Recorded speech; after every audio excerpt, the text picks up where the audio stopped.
रोप कसं तोडायचं, सॉरी कांडी कशी तोडायची त्याचा फोटो आहे. हे बघा कांडी तोडताना दिसते तुम्हाला. कांडी तोडताना त्यांनी काय केलेलं आहे, जिकडे तोंड आहे तिकडे केवढी जागा सोडली, फक्त छोटी, आणि ज्या साईडला तोंड नाही तिकडे किती जागा आहे, मोठी. म्हणजे कांडी तोडताना आपण ती कांडी कशी तोडली पाहिजे हे सुद्धा हे बघा सुरेश अण्णा कबाडे त्याचं नाव लिहिलंय. ही काय गंध प्रक्रिया आहे. गंध म्हणजे बेने प्रक्रिया. कधी केली उसाला बेने प्रक्रिया? साहेब लावायलाच टाइम नसतो, तोडायला टाइम नसतो, बेने प्रक्रिया कुठं झाली. म्हणजे असं नाव होत नाही माणसाचं. बेने प्रक्रिया सुद्धा कंपल्सरी केली जाते.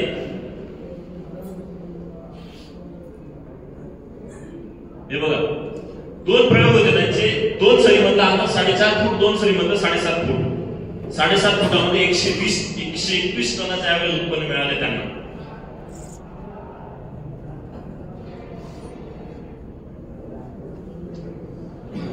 हे काय झालं, आळवणी, फवारणी, खताचं नियोजन, मिक्सिंग कसं करायचं, टाकताना कसं टाकायचं.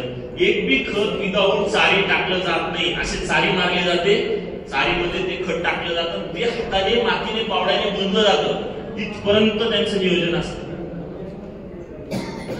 हे काय जेठापूर काढण्याची पद्धत.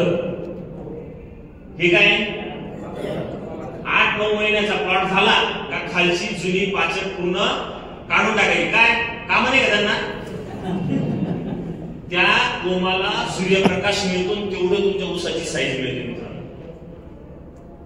ही पद्धत आपल्या फक्त 86-032 मध्ये चालते. 265 मध्ये खूप कमी चालते, कारण 265चं खालचं पान काढलं तर त्याला गोम फुटतात, फुटेळ फुटतात. बाकी मला 8005चं आणि 10001चं माहिती नाही, म्हणून मी त्याच्यावर जास्त बोलणार नाही. ही आमची सर्व गॅंग आहे आम्ही शेतकरीची. मी दिसतोय ना कोण घातलेलं बघा 1 नंबरला.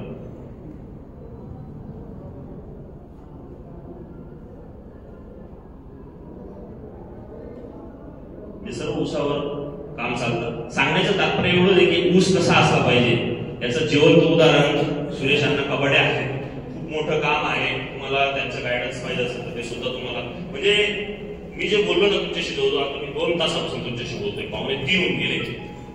पण प्रत्येक मुद्दा प्रत्येक शेतकऱ्याने खूप मन लावून ऐकला, खूप जवळून प्रत्येक गोष्ट समजून घेतली, आणि खरंच शेतकऱ्यांना मानलं पाहिजे की एवढा वेळ शेतकरी एखाद्या मीटिंगला बसू शकतो. हे आज आपण सिद्ध केलं आहे. आणि सिद्ध असते ना, मी एमओपी वापरणार नाही, मी पोटॅशचा सोर्स बदलेल, फॉस्फरसचा सोर्स बदलेल, नायट्रोजनचा सोर्स बदलेल. याच्याने आपल्याला एक अंदाज आहे, आणि हाच अंदाज तुमच्या जमिनीच्या सुपीकतेला वाढवण्यासाठी तुम्हाला मदत करणार आहे. म्हणून आज ऊस शेतीमध्ये युरिया, पोटॅश आणि सुपर फॉस्फेट हे कॉमन खत होत होते. नुसत्या कंटिन्यू सुपर फॉस्फेट, युरिया आणि पोटॅशच्या वापरामुळे, किंवा मी म्हणेन specially MOP, muriate of potash, याच्या वापरामुळे, अतिवापरामुळे जमिनीमध्ये क्लोराईडचं पर्सेंटेज वाढत चाललंय. क्लोराईड हा एक क्षार आहे. तो जमिनीमध्ये अति झाला तर तुमच्या जमिनीमध्ये तुम्ही दिलेला अन्नद्रव्य झाड पाहिजे तसं उचलू शकत नाही. म्हणून आपल्याला ह्या चुनखड जमिनीमध्ये मॅनेजमेंट कसं करायचं, काय करायचं हे सुद्धा आपल्याला समजून घ्यायचंय. आपला मुद्दा हा होता की आपल्याला माती परीक्षणावरनं कोणत्या गोष्टी समजतात जेणेकरून आपण त्याच्यानुसार आपल्या जमिनीमध्ये खत व्यवस्थापन चांगल्या पद्धतीने करू शकतो. म्हणून पहिलं काम काय आहे, माती परीक्षण करून घ्या. चांगल्या लॅब मध्ये करा, नाही तर गव्हर्नमेंटची कोणतरी स्कीम आली 100 रुपयामध्ये माती परीक्षण, ते काही खरं नाही. 2 पैसे जास्त जाऊ द्या, 3 वर्षात एकदाच करा, काही फरक पडत नाही, एवढा काही खूप बदल होत नाही. पण तुम्हाला एक अंदाज येऊन जातो की माझ्या काही शेतकऱ्यांना फोन येतो की साहेब चुनखड जमीन विचारलं की किती टक्के चुनखड असेल, साहेब 50-60% तरी चुनखड असेल. 50-60% चुनखड जर असली तर तुम्ही उत्पादन घेऊ शकणार नाही. म्हणून आपल्याला ते पर्सेंटेज प्रॉपर जर मिळालं तर त्यानुसार थोडस खतामध्ये बदल करता येतात. खताच्या व्यवस्थापनामध्ये थोडस इंटिग्रेटेड अप्रोच ठेवता येतो, जेणेकरून तुम्हाला त्याचा 100% फायदा होतो. म्हणून आपल्याला ऍग्रिसर्च इंडिया प्रायव्हेट लिमिटेड ही जी कंपनी आहे, जी आज 25 वर्ष, जसं अजित काकडे सरांनी सांगितलं, 25 वर्षापासून आपण शेतकऱ्यासाठी काम करतोय. मेन हित आहे ते म्हणजे शेतकऱ्याला चांगलं उत्पादन देणं. आपल्या प्रॉडक्टचे रिझल्ट काय येतात, कारण आपलं प्रॉडक्ट हा आपण स्वतः बनवतो. आज 70% कंपन्या मार्केटमध्ये अशा आहेत की कुठून तरी बाहेरून बनवून घेतात आणि विकतात. ते बनवलेले त्याच्यात काय हे बी माहिती नसतं, पण तरी पण ते सेल होतो, विकतात, बऱ्याच पद्धतीने वेगवेगळ्या पद्धतीने तो विकला जातो. आपलं मेन मोटो, आपलं मेन काम आहे ते ओन मॅन्युफॅक्चरिंग. स्वतः आपण प्रॉडक्ट बनवतो. 99% इथं बस दिसलेले प्रॉडक्ट हे स्वतः बनवले जातात आणि स्वतः बनवल्यामुळे आपलं स्वतःचा मुलगा असल्यामुळे त्याच्यावर संस्कार कसे आहेत किंवा तो कसा घडवलेला आहे हे आपल्याला माहिती असल्यामुळे तो रिझल्ट देणार आहे का नाही देणार आहे हे आपल्याला स्वतःला माहित असतं. म्हणून आज ऍग्रिसर्च कंपनीने लॅब टू लँड प्रोग्राम अंतर्गत शेतकऱ्यांना जमिनीच्या सुपीकतेसाठी काम करण्याचा एक मानस हाती घेतलेला आहे, त्याचं एक कार्य हाती घेतलेलं आहे. एक वेळ अशी आहे की आपण जमिनीवर काम केलं ना मित्रांनो तर ऑटोमॅटिकली तुमच्या पिकाचं आरोग्य चांगलं राहणार. जमीन चांगली तर पिकाचं आरोग्य चांगलं. पिकापासून जे आपल्याला मिळणार आहे म्हणजे आता हळद लावली तर हळदीपासून आपल्याला हळद मिळते, ऊस लावला तर ऊसापासून आपल्याला साखर मिळते, किंवा एखादं भाजीपाला पीक लावलं त्याच्यानं आपल्याला जे मिळतं ते शेवटी कोण खातं? शेवटी तो मानवच खातो किंवा ऍनिमल ज्याला आपण म्हणतो प्राणी खातात. तर हे प्राणी आणि ऍनिमल म्हणजे प्राणी आणि मानव या मानवाच्या आरोग्यावरती त्याचा 100% परिणाम होतो. म्हणजे जमिनीची सुपीकता चांगली तर ऑटोमॅटिकली तुमच्या पिकाची सुपीकता चांगली किंवा पिकाचं आरोग्य चांगलं, पिकामध्ये जे अन्नद्रव्य आहे ते अन्नद्रव्य चांगलं तयार होतं किंवा चांगलं घडतं आणि ते अन्नद्रव्य जेव्हा मानव खातो तर मानवाच्या शरीरामध्ये गेल्यानंतर मानवाचं आरोग्य चांगलं राहतं. म्हणजे जमिनीचं आरोग्य, पिकाचं आरोग्य आणि मानवाचं आरोग्य हे सर्व कशावर डिपेंड आहे? आपल्या जमिनीच्या सुपीकतेवर डिपेंड आहे. म्हणून आपण डायरेक्टली जर जमिनीच्या सुपीकतेवर काम केलं तर 100% आपल्या मानवाच्या आरोग्यावरती सुद्धा चांगले परिणाम होताना दिसतील. सद्गुरू जेव्हा नाशिकला आले तर त्यांनी एक मेसेज दिला होता की जेव्हा 15 वर्षापूर्वी आपण एक संत्रा खायचो, एक संत्र्यामधनं आपल्या बॉडीला जेवढं अन्नद्रव्य मिळायचं, फॅट्स, विटॅमिन्स, मिनरल जेवढे मिळायचे तेवढे आता मिळवण्यासाठी आपल्याला कमीत कमी 7 संत्रे खावा लागतील. किती? 7. मग काय संत्र्याची साईज छोटी झाली का? संत्र्याची साईज उलट काय झाली? वाढली. पण त्याच्यामध्ये जे न्यूट्रिशनल स्टेटस होतं, जे अन्नद्रव्याचं प्रमाण होतं ते काय झालं? कमी झालं. हायब्रिडायझेशन झालं. हायब्रिड व्हरायटी झाल्या, साईज वाढवा, खूप जास्त फळं लागले पाहिजे, उत्पादन वाढलं पाहिजे. पण ते जे आपण खातोय त्याच्यामध्ये जो रस आधी 10-15 वर्षापूर्वी जो राहायचा, आज एक पेरू जर खाल्ला तर आपल्याला लगेच पोट भरून जातं, पण त्या पेरू मधनं बॉडीला काही मिळत नाही. आधी एकच पेरू खायचो आपण गावठी, त्याच्यातनं काय काय अन्नद्रव्य बॉडीला मिळायचे, किती त्याचे फायदे होते ते आपल्याला सांगण्याची गरज नाही. म्हणजे सांगण्याचे तात्पर्य की आपण जमिनीच्या सुपीकतेवर काम केलं तर ऑटोमॅटिकली मानवाचं आरोग्य हे चांगलं राहणार आहे. म्हणून आपण लॅब टू लँड प्रोग्राम अंतर्गत त्याच्यावरती काम करतो. आता थोडस वेगळ्या मुद्द्यावर येतो, ते म्हणजे आपल्या जमिनीमध्ये जे घटक असतात त्या घटकामध्ये पाणी, हवा, सेंद्रिय पदार्थ, मिनरल मॅटर्स असतात. म्हणजे आपण त्याला खनिज पदार्थ म्हणतो.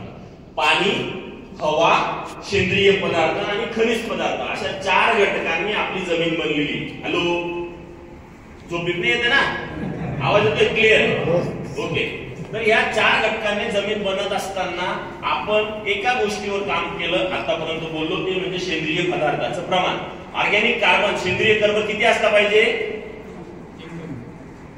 थोडेसे कन्फ्युज झाले. 2 गोष्टी आहेत, सेंद्रिय कर्ब आणि सेंद्रिय पदार्थ. 3% सेंद्रिय पदार्थ असतील तेव्हा 1.5% सेंद्रिय कर्ब असतो.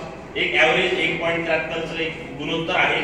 तर या गुणोत्तराने तुम्ही जर सेंद्रिय कर्बाला मल्टिप्लाय केलं किंवा गुणलं तर तुम्हाला सेंद्रिय पदार्थाचं प्रमाण मिळेल. सेंद्रिय पदार्थ डोक्यात काढूनच टाका. एकच लक्षात ठेवा, सेंद्रिय कर्ब जो माती परीक्षणामध्ये तुम्हाला आढळून मिळतो, सेंद्रिय कर्ब किंवा त्याला आपण इंग्लिश मध्ये ऑर्गॅनिक कार्बन म्हणतो, हा ऑर्गॅनिक कार्बन हा 1.5च्या वरती पाहिजे.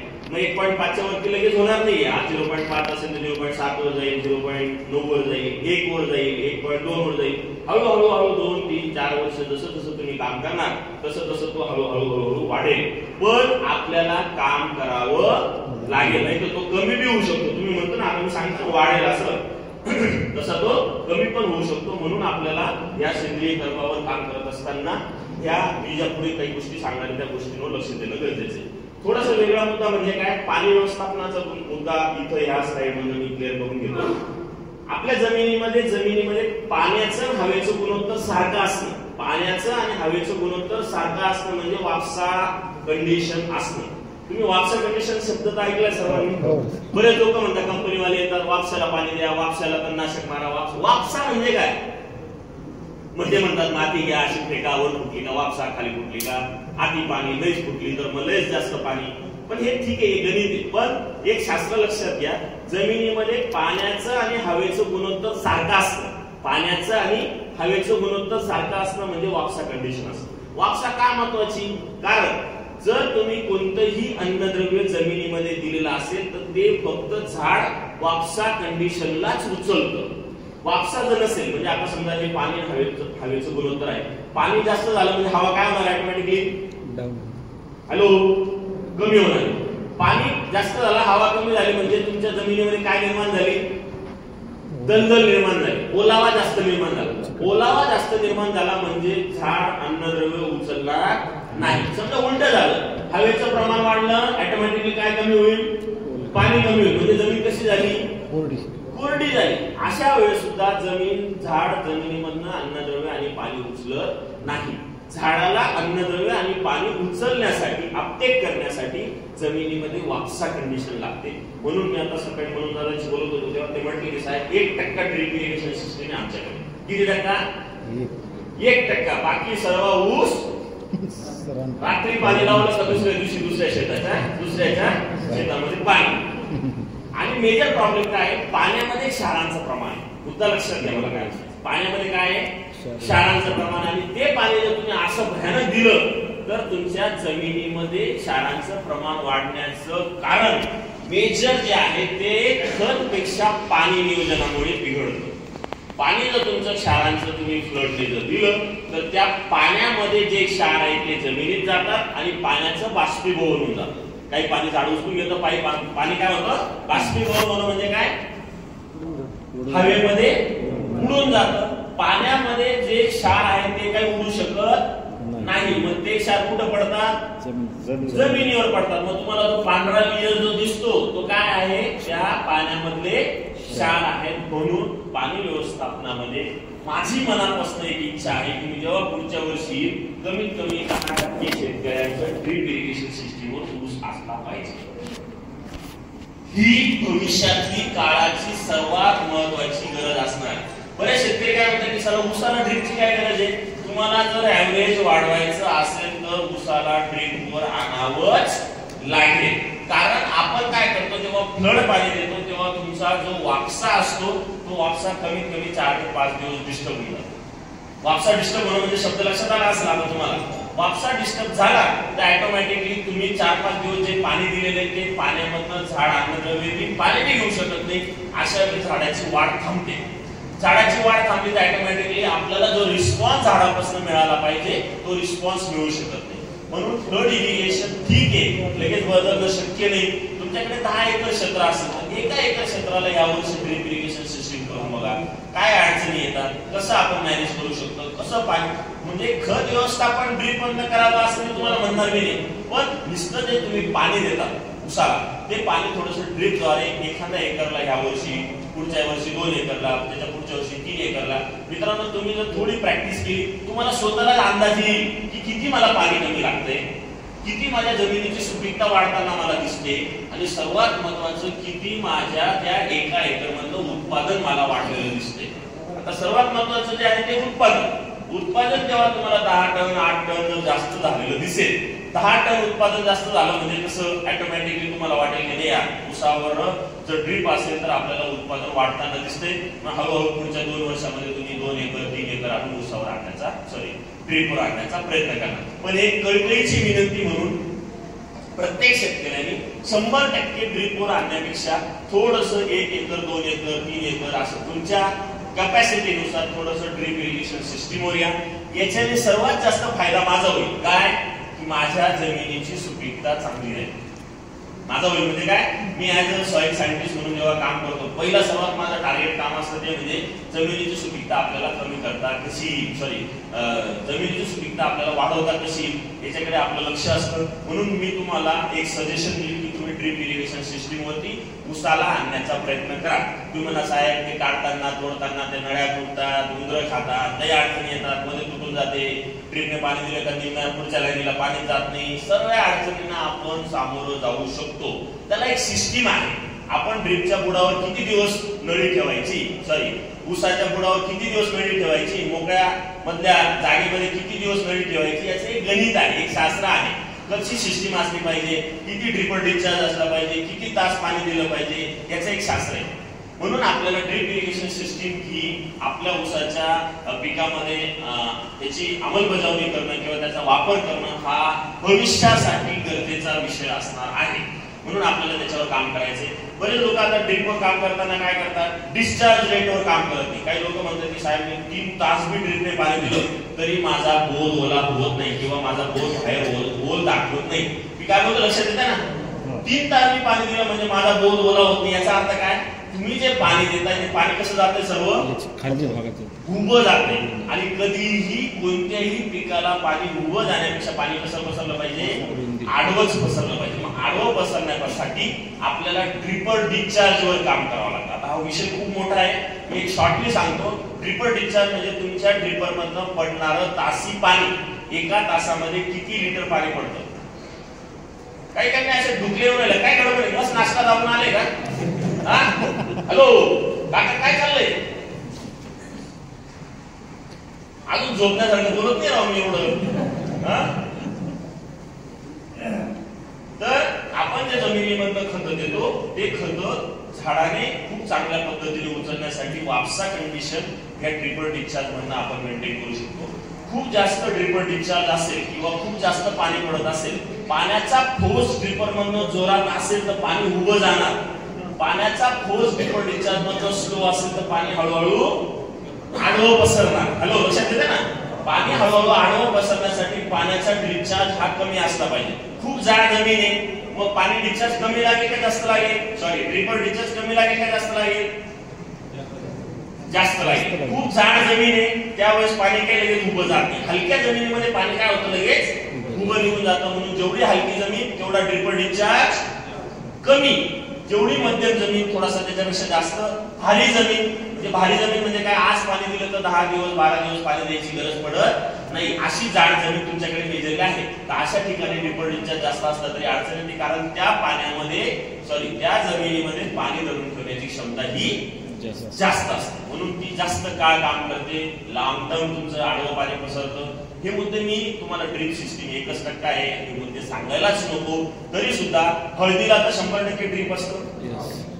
हळदीसाठी तुम्हाला हा मुद्दा एकदम परफेक्ट मॅच होतो. बाकीचे भाजीपाला पिकं काही शेतकरी करता, म्हणून हा मुद्दा आला म्हणून मी हायलाइट करून टाकला की आपल्याला आपण 2 तास किंवा जमीन जाड असेल तर 3 तास 2-3 तास जेव्हा पाणी देतो तर आपला पूर्ण बोध हा ओला झाला पाहिजे. शेवटच्या मातीपर्यंत, शेवटच्या मुळीपर्यंत पाणी आलं पाहिजे. कारण मुळी जिथं आहे तिथं पाणी असतं असं नाही राहत, जिथं पाणी असतं तिथं मुळी चाल करते. म्हणून पाणी जेवढं तुम्ही व्यवस्थित पूर्ण देणार तेवढी तुमची झाडाची मुळी सक्षम डेव्हलप होते, वाढते, तुम्हाला त्याचा फायदा खूप चांगल्या पद्धतीने दिसून येतो. नेक्स्ट, आता ही जी सर्व मी बडबड केली आतापर्यंत, जे तुम्हाला मी सांगितलं, याच्यासाठी सर्वात उत्कृष्ट शास्त्र आहे ते म्हणजे एकात्मिक अन्नद्रव्य व्यवस्थापन. एकात्मिक हा शब्द कोणी ऐकलाय का? एकात्मिक म्हणजे काय हे थोडंसं आपण समजून घेऊ. एकात्मिक म्हणजे आपण जे खत व्यवस्थापन करतो ते खत व्यवस्थापन करत असताना आपल्याला नुसतं रासायनिक खताचा वापर करायचा नाही, किंवा आपल्याला नुसतं जैविक खतांचा वापर करायचा नाही, किंवा आपल्याला नुसतं सेंद्रिय खतांचा वापर करायचा नाही. 3 खताचे प्रकार असतात. हॅलो, 3 खताचे प्रकार असतात. पहिलं असतं रासायनिक खत, जे तुम्ही सर्वात आता वापरताय, तुम्हाला सर्वांना माहिती. दुसरं असतं सेंद्रिय खत, जे सुद्धा तुम्ही वापरताय, तुम्हाला बऱ्यापैकी माहिती. आणि तिसरं असतं जैविक खत, जे तुम्ही अजिबात वापरत नाही पण त्याची गरज, जसं आपण म्हणतो बाजरीची भाकर करण्यासाठी जशी घरामध्ये आपली गृहिणी असते तशी आपल्या जमिनीमध्ये दिलेलं रासायनिक खताचं पिकाला लागणाऱ्या फॉर्ममध्ये कन्व्हर्जन करण्यासाठी जमिनीमध्ये कोण असतात, जीवाणू असतात. त्या जीवाणूंना वाढवण्यासाठी जैविक खतांचा वापर करावा. असे 3 प्रकार असतात, सेंद्रिय खत, जैविक खत आणि रासायनिक खत, असे 3 प्रकार. रासायनिक खत तुम्हाला माहिती, 10, 26, 18, मिनरल, थायोग्रीन, हे सगळे रासायनिक खत. जैविक खत म्हणजे काय, नत्र स्थिरीकरण करणारे बॅक्टेरिया, फॉस्फरस सोल्युबलायझिंग करणारे बॅक्टेरिया, पोटॅश मोबिलायझिंग करणारे बॅक्टेरिया, झिंक सोल्युबलायझिंग करणारे बॅक्टेरिया, जमिनीमधल्या बुरशीला कंट्रोल करण्यासाठी मायकोरायझा असेल किंवा ट्रायकोडर्मा असेल, जमिनीमधल्या किडींना कंट्रोल करण्यासाठी पॅसिलोमायसिस, पॅसिलोमायसिस, व्हर्टिसिलियम, बिवेरिया असेल. हे जे सर्व झाले बॅक्टेरिया आणि फंगाई, याला म्हणायचं जैविक खत किंवा जैविक बुरशीनाशक, जैविक कीटकनाशक. हा एक भाग झाला तुमच्या शेतीमधल्या अन्नद्रव्य व्यवस्थापनाचा. आणि मग तिसरा भाग येतो तो म्हणजे सेंद्रिय खत. सेंद्रिय खतामधला सर्वात उत्कृष्ट सोर्स कोणता तुमच्याकडे आता? शेणखत सर्वात उत्कृष्ट सोर्स आहे तो म्हणजे शेणखत. शेणखताला मग अजून एक दुसरा पर्याय येतात मार्केटमध्ये सेंद्रिय खत, तिसरा पर्याय येतो तो म्हणजे हिरवळीचं खत, चौथा पर्याय येतो म्हणजे पोल्ट्री खत, पाचवा पर्याय येतो तो म्हणजे गांडूळ खत, अजून काही तुमची ऊसाची मळी त्याचा वापर काही लोक करतात. हे झाले तुमचे सेंद्रिय खत. तिन्ही प्रकार कळाले?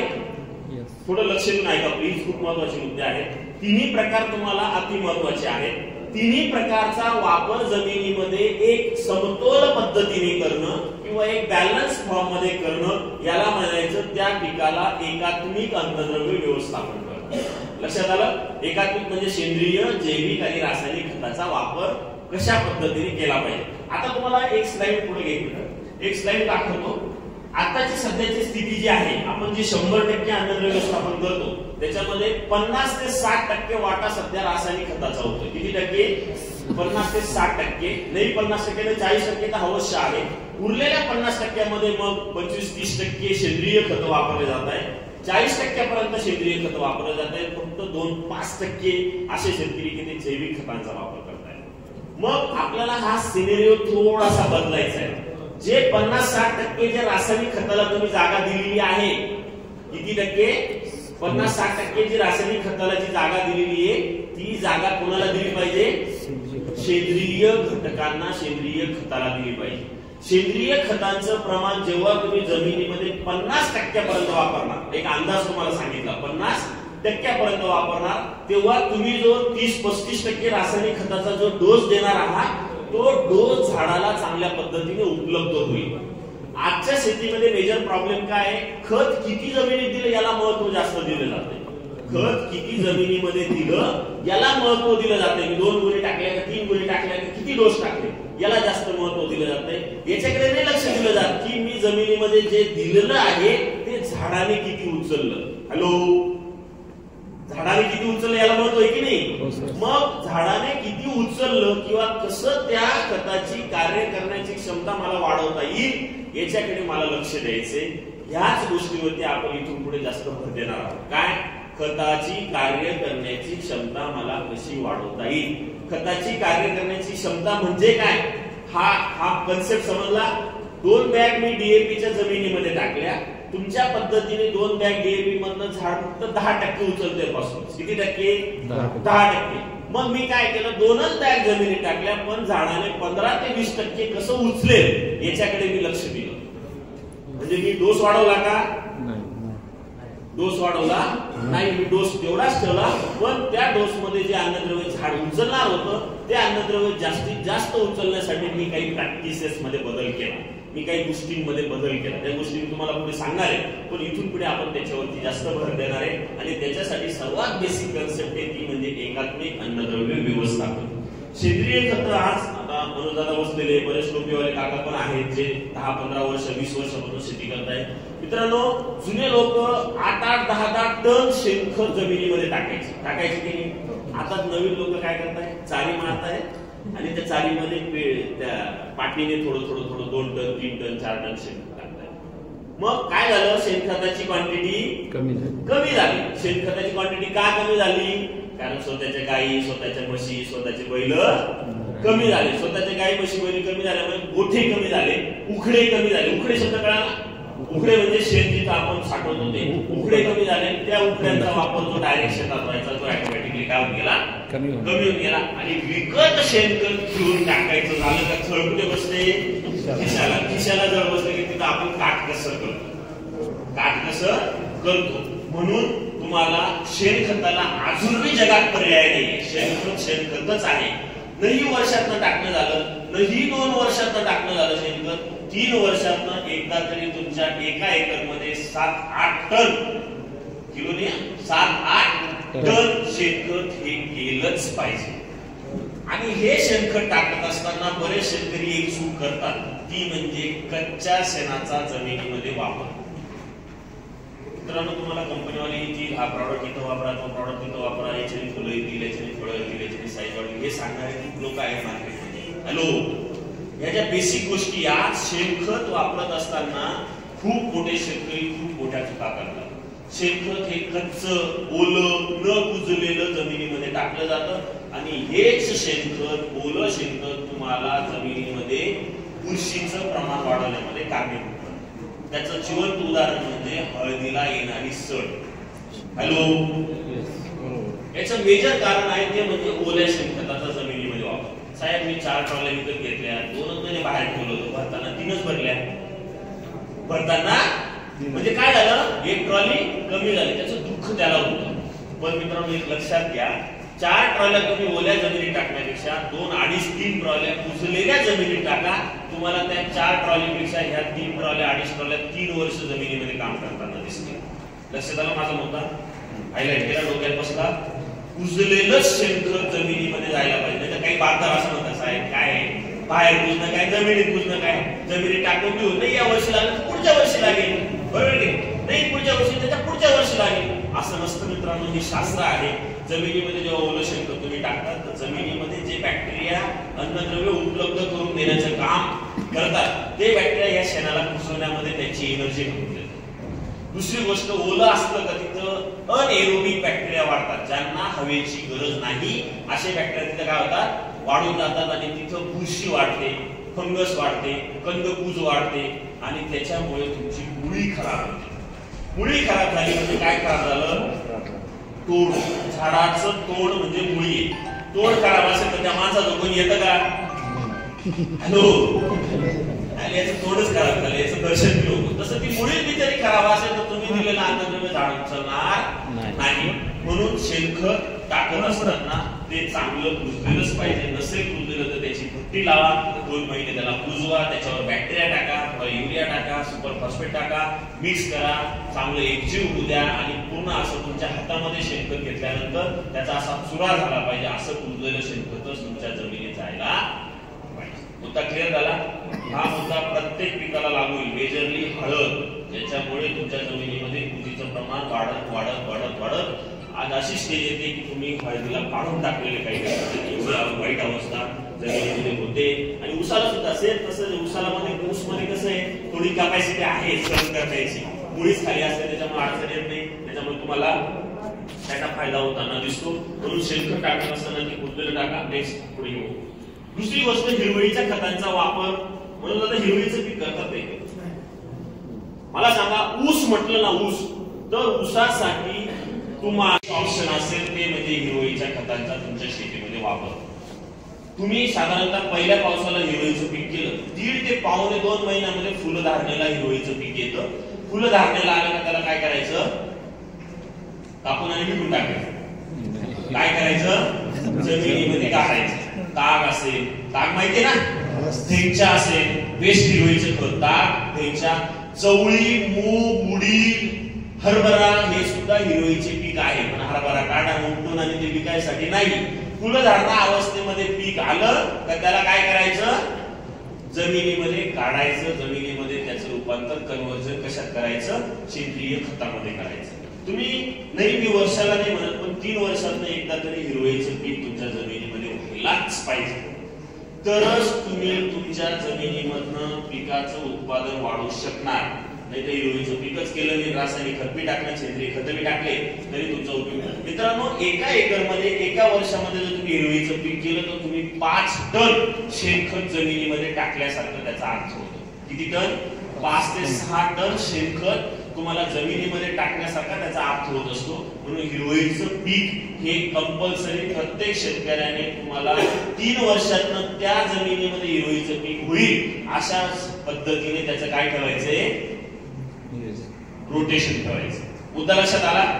तिसरी सर्वात महत्वाची गोष्ट, किती जण पाचट जमिनीमध्ये गाडून आणि त्याचं रूपांतर सेंद्रिय खतात करतात. फोटोवर करा. आज शपथ घ्यायची, ज्याने मी काळी पेटी शेतात नेली, शपथ दुसऱ्यासाठी घ्यायची, शपथ स्वतःसाठी असते. 100 टन तुमच्या 3 वर्षामध्ये साहेब उत्पन्न काढणार. फक्त काय काय करायचं सांगा आम्हाला, आम्ही बसलो सांगायला. पण त्याच्यासाठी गाडी पेटी घेऊन साहेब एक साईड दुसऱ्या साईडला काढणं चालणार नाही.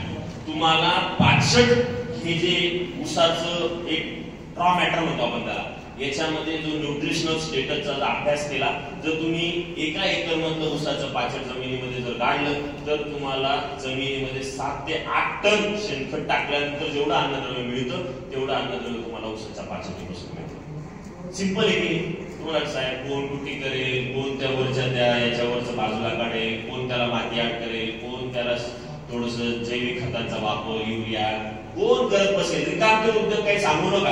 एखादं असं प्रॉडक्ट सांगा की ते प्रॉडक्ट टाकल्यानंतर माझ्या त्या पाचटा एवढं मला जमिनीमध्ये सेंद्रिय खताचं प्रमाण वाढवताना दिसेल, असं औषध माझ्याकडे नाही. शॉर्टकट मेथड आपल्याकडे नाही. शॉर्टकट म्हटला की लगेच कार्यक्रम होणार त्याचा, लक्षात घ्या. म्हणून मी जे तुम्हाला हायलाइट करतोय मुद्दे जे अति महत्वाचे आहे, एकात्मिक अन्नद्रव्य काय, पाणी व्यवस्थापन कसं असलं पाहिजे, वापसाला पाणी का दिलं पाहिजे, शेणखताचा वापर करताना कसा केला पाहिजे, हिरवळीचं पीक का केलं पाहिजे, ते किती वर्षातनं केलं पाहिजे.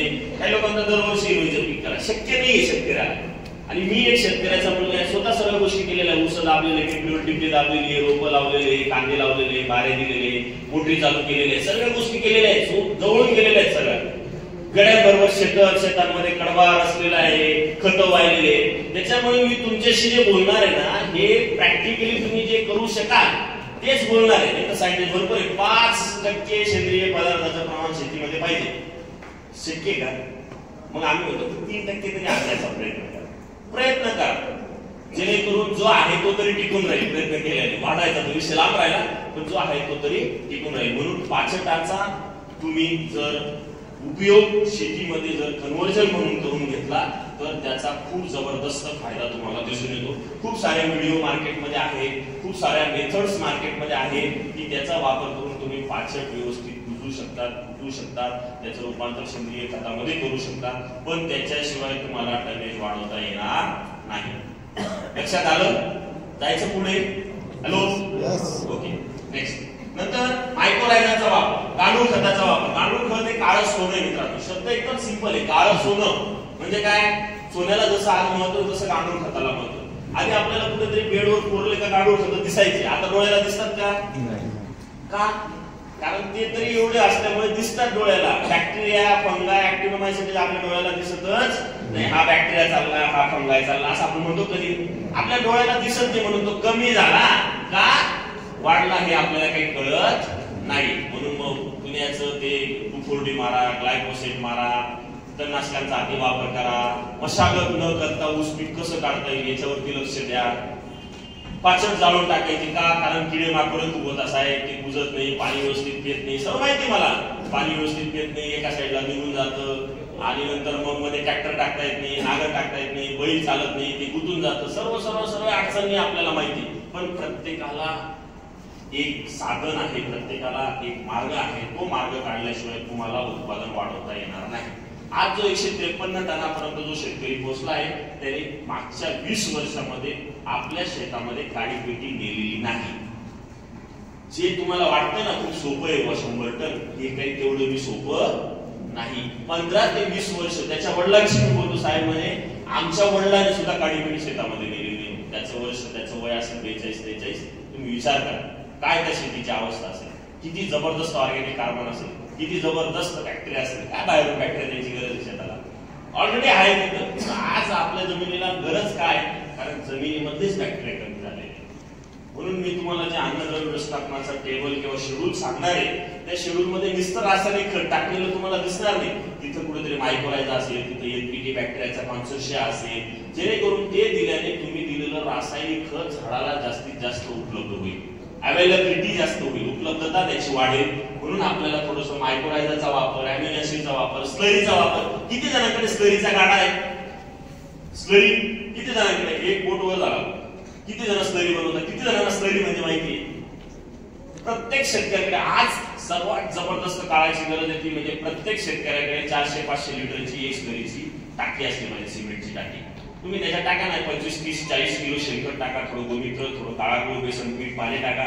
8-10 दिवस राखू द्या आणि ते मटेरियल तुम्ही जर जमिनीमध्ये दिलं मित्रांनो तर एक प्रकारचं तुमच्या जमिनीमध्ये जसं आपण खोबऱ्याचे लाडू करतो ना हिवाळ्यामध्ये, जसं आपल्या बॉडीसाठी जसं लागतं तसं जमिनीसाठी ते एक वरदान म्हणून काम करतं. खूप सिंपल मेथड आहे, खूप सोपे आहे. गांडूळ खत किती जण घरी बनवतात? कोणीच नाही. काय एकदम सिंपल गोष्ट आहे. काय नाही ते प्लास्टिकची ते 1.5x2x6 ती ताडपत्री येते. तुम्ही त्याच्यामध्ये शेण, थोडंसं पालापाचोळा, 1-2 किलो जर तुम्ही गांडूळ खत टाकले तर 2-2.5 महिन्यामध्ये गांडूळ खत तयार होतं. गांडूळ खताची क्वांटिटी खूप कमी मिळेल तुम्हाला, 1, 2, 3 पोते मिळेल. पण त्याच्यामध्ये जे लिक्विड निघतं ना, लिक्विड वर्मी वॉश म्हणतो, त्याच्यासारखं युमिक ऍसिड कोणत्याच कंपनीकडे मार्केटमध्ये आज नाही. युमिक, पल्विक, अॅमिनो, पांढऱ्या डोळीचं काम करण्यासाठी आपण जे सोडतो त्याच्यासारखं औषध दुसरं दुनियामध्ये कुठंच नाही. सिंपल गोष्ट आपल्या जवळ सर्व दडलेलं आहे. पण मग ते करेल कोण? मी तर काही येणार नाही नाशिकहून तुम्हाला गांडूळ खत करून द्यायला, बरोबर आहे की? याला आपल्याला वापर करावा. हे मी काय सांगतो, जेव्हा तुम्ही या सगळ्या गोष्टी करणार तेव्हा याचे रिझल्ट भेटणार आहे. कारण ही बाजरी आहे, ही काही भाकर नाही. ही बाजरीचं रूपांतर भाकरीत तुम्हाला करायचं जमिनीमध्ये. मुद्दा लक्षात घ्या, पॉईंट लक्षात घ्या. म्हणून आपल्याला ह्या ज्या सिंपल या मागे घेतात थोडं काय धन्यवाद भेटलो मी यांना त्यांचा समाचार. ह्या ज्या 4-5 गोष्टी ज्या आहेत, या 4-5 गोष्टीपैकी 3 गोष्टी जरी तुम्ही शेतामध्ये करण्याचा प्रयत्न केला, हिरवळीच्या खतांचा वापर, सेंद्रिय खतांचा वापर, गांडूळ खतांचा वापर, मायक्रोराजाचा वापर, अॅमिनो ऍसिडचा वापर आणि स्लरीचा वापर, किती मुद्दे? 6 मुद्दे, बरोबर? 6 मुद्द्यापैकी 3 मुद्दे तुम्ही शेतामध्ये करण्याचा प्रयत्न केला तरी तुमच्या आजच्या मीटिंगला येण्याचं सार्थक झालं असं मी म्हणेन. किती सोपे मुद्दे आहेत की नाही? मग हे मुद्दे तुम्हाला कुठेतरी लिहून घ्यावे लागतात. नाही ते सायन्स आहे मुद्दे मी नंतर मीटिंग सांगतो, एखाद्याला विचारतो बाहेर, मला तोंडी त्यांनी सांगून दाखव, नाही लक्षात राहत. म्हणून थोडंसं राईट डाऊन करून घ्या. तर या स्लरीचा वापर काय नाही, सिंपल 20-25 किलो शेण घ्यायचं, 2-5 लिटर गोमित्र घ्यायचं, त्याच्यात 2-1 किलो काळा दूध, 2-1 किलो बेसन पीठ, सर्व एक 8-10 दिवस चांगलं राबू द्यायचं. त्याचा वापर तुम्ही 15 दिवसातनं, 20 दिवसातनं, महिन्यातनं एकदा जमिनीमध्ये ड्रेंचिंग असेल किंवा पाट पाण्यामधनं असेल, कोणत्याही स्वरूपामध्ये जमिनीमधनं तुम्हाला ते देण्याचा प्रयत्न करा. काही लोक जीवाणू त्याच्यामध्ये टाकतात, ज्या दिवशी राबवतात ना त्याच दिवशी त्याच्यामध्ये जीवाणू टाकतात. 8-10 दिवस ते जीवाणू त्या स्लरीमध्येच असतात. आता तुम्ही स्लरी करत नाही म्हणून माहितीच नाही. स्लरीमध्ये 8-10 दिवस जेवण असले की त्याचा असा घाण वास येतो. कशाचा? त्या स्लरीचा. आणि घाण वास आला की आपल्याला वाटतं स्लरी एकदम कडक तयार झाली. ती स्लरी आपल्या काही कामाची नसते, कारण त्याच्यामध्ये जे बॅक्टेरिया आहेत ते काय झाले? मेले. आणि मेल्यामुळे त्या सजीवाचा वास येतो. कोणती गोष्ट बघा, जिवंत गोष्ट मेली तर तिचा काय येतो? कुत्र एखादा जिवंत असेल तर वास येतो का? ते मेलं का त्याचा वास होतो. तसं त्या जीवाणूंचा तिथं उदमरून मृत्यू होतो आणि तिथं त्याचा वास होतो. वास आला का आपल्याला वाटतं स्लरी एकदम भारी.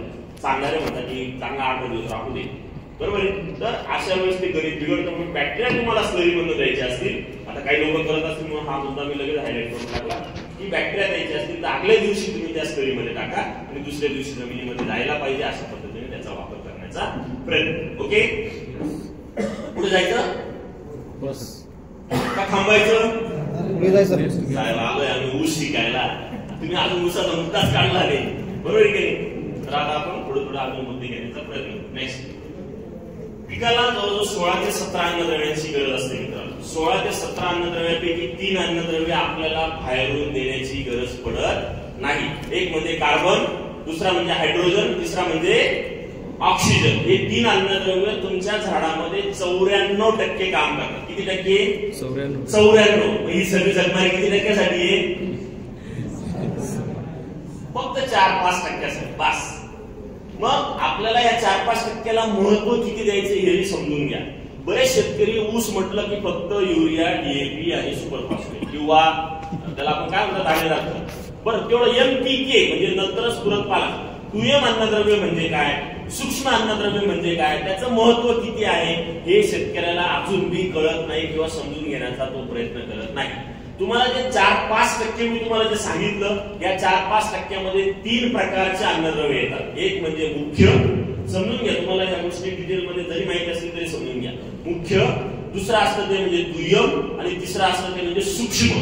मुख्य म्हणजे मोठ्या प्रमाणात झाडाला लागतात, दुय्यम म्हणजे मुख्यपेक्षा थोडेसे कमी प्रमाणामध्ये झाडाला लागतात आणि सूक्ष्म म्हणजे अजून कमी प्रमाणामध्ये झाडाला लागतात. परंतु समजा आता सूक्ष्म मध्ये बोरॉन आला, काय आला? बोरॉन. बोरॉनची जागा कॅल्शियम घेऊ शकत नाही, बोरॉनचं काम कॅल्शियम करू शकत नाही. समजा फेरस कमी पडला तर फेरस नाहीये बुवा, मग झिंक घेऊन देऊ, मग फेरसची काम झिंक करून घेईल, झिंकचं काम झिंकच करेल. आज तुम्ही त्या जमिनीचं माती परीक्षण करा, मुख्य अन्नद्रव्यामधला नत्र, फॉस्फरस, दुय्यम अन्नद्रव्यामधला कॅल्शियम, सल्फर, सूक्ष्म अन्नद्रव्यामधला झिंक, फेरस, बोरॉन, मॅग्नीज. आज ऊसामध्ये मॅग्नीजची सुद्धा कमतरता मोठ्या प्रमाणात दिसते मित्रांनो. तर ह्या कमतरतेची लक्षणं मोठ्या प्रमाणात दिसायला लागली. का? कारण जमिनीमधलं त्याचं जे प्रमाण होतं ते काय झालं, कमी झालं, अवेलेबिलिटी कमी झालं, फिक्सेशन वाढायला लागलं, उपलब्धता त्याची वाढायला लागली. म्हणून आपल्याला मुख्य अन्नद्रव्याबरोबर म्हणजे दाणेदार खतांबरोबर दुय्यम अन्नद्रव्य आणि सूक्ष्म अन्नद्रव्याचं महत्व समजून तुमच्या शेतीमध्ये त्याचा वापर कसा करायचा, केव्हा करायचा, कशा बरोबर करायचा, किती प्रमाणामध्ये करायचा, या सगळ्या गोष्टी नीट बारकाईने समजून घेणं गरजेचं आहे. मुख्य अन्नद्रव्यामध्ये तर नत्र, स्फुरद, पालाश. जसं 15-15-15 खत ऐकलंय. पहिलं जे असतं ते नत्र असतं, दुसरं जे असतं ते स्फुरद असतं, तिसरं जे असतं ते पालाश असतं. मला सांगा 1846 मध्ये किती टक्के पोटॅश आहे? पोटॅश नाहीये. बरोबर, व्हेरी गुड. म्हणजे तुम्ही माहिती आहे तुम्हाला 18-46-0 बरोबर.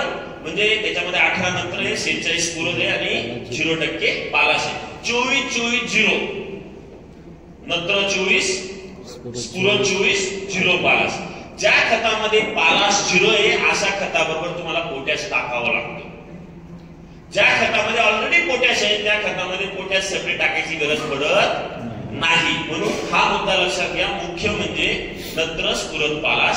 जसं 10-26-26, 12-32-16, 14-35-14, 15-15-15, 20-20-20, 19-19-19 ज्याच्यामध्ये तिन्ही घटक आहे अशा खतामध्ये पोटॅश पण असतो म्हणून सेपरेट घ्यायची गरज नसते.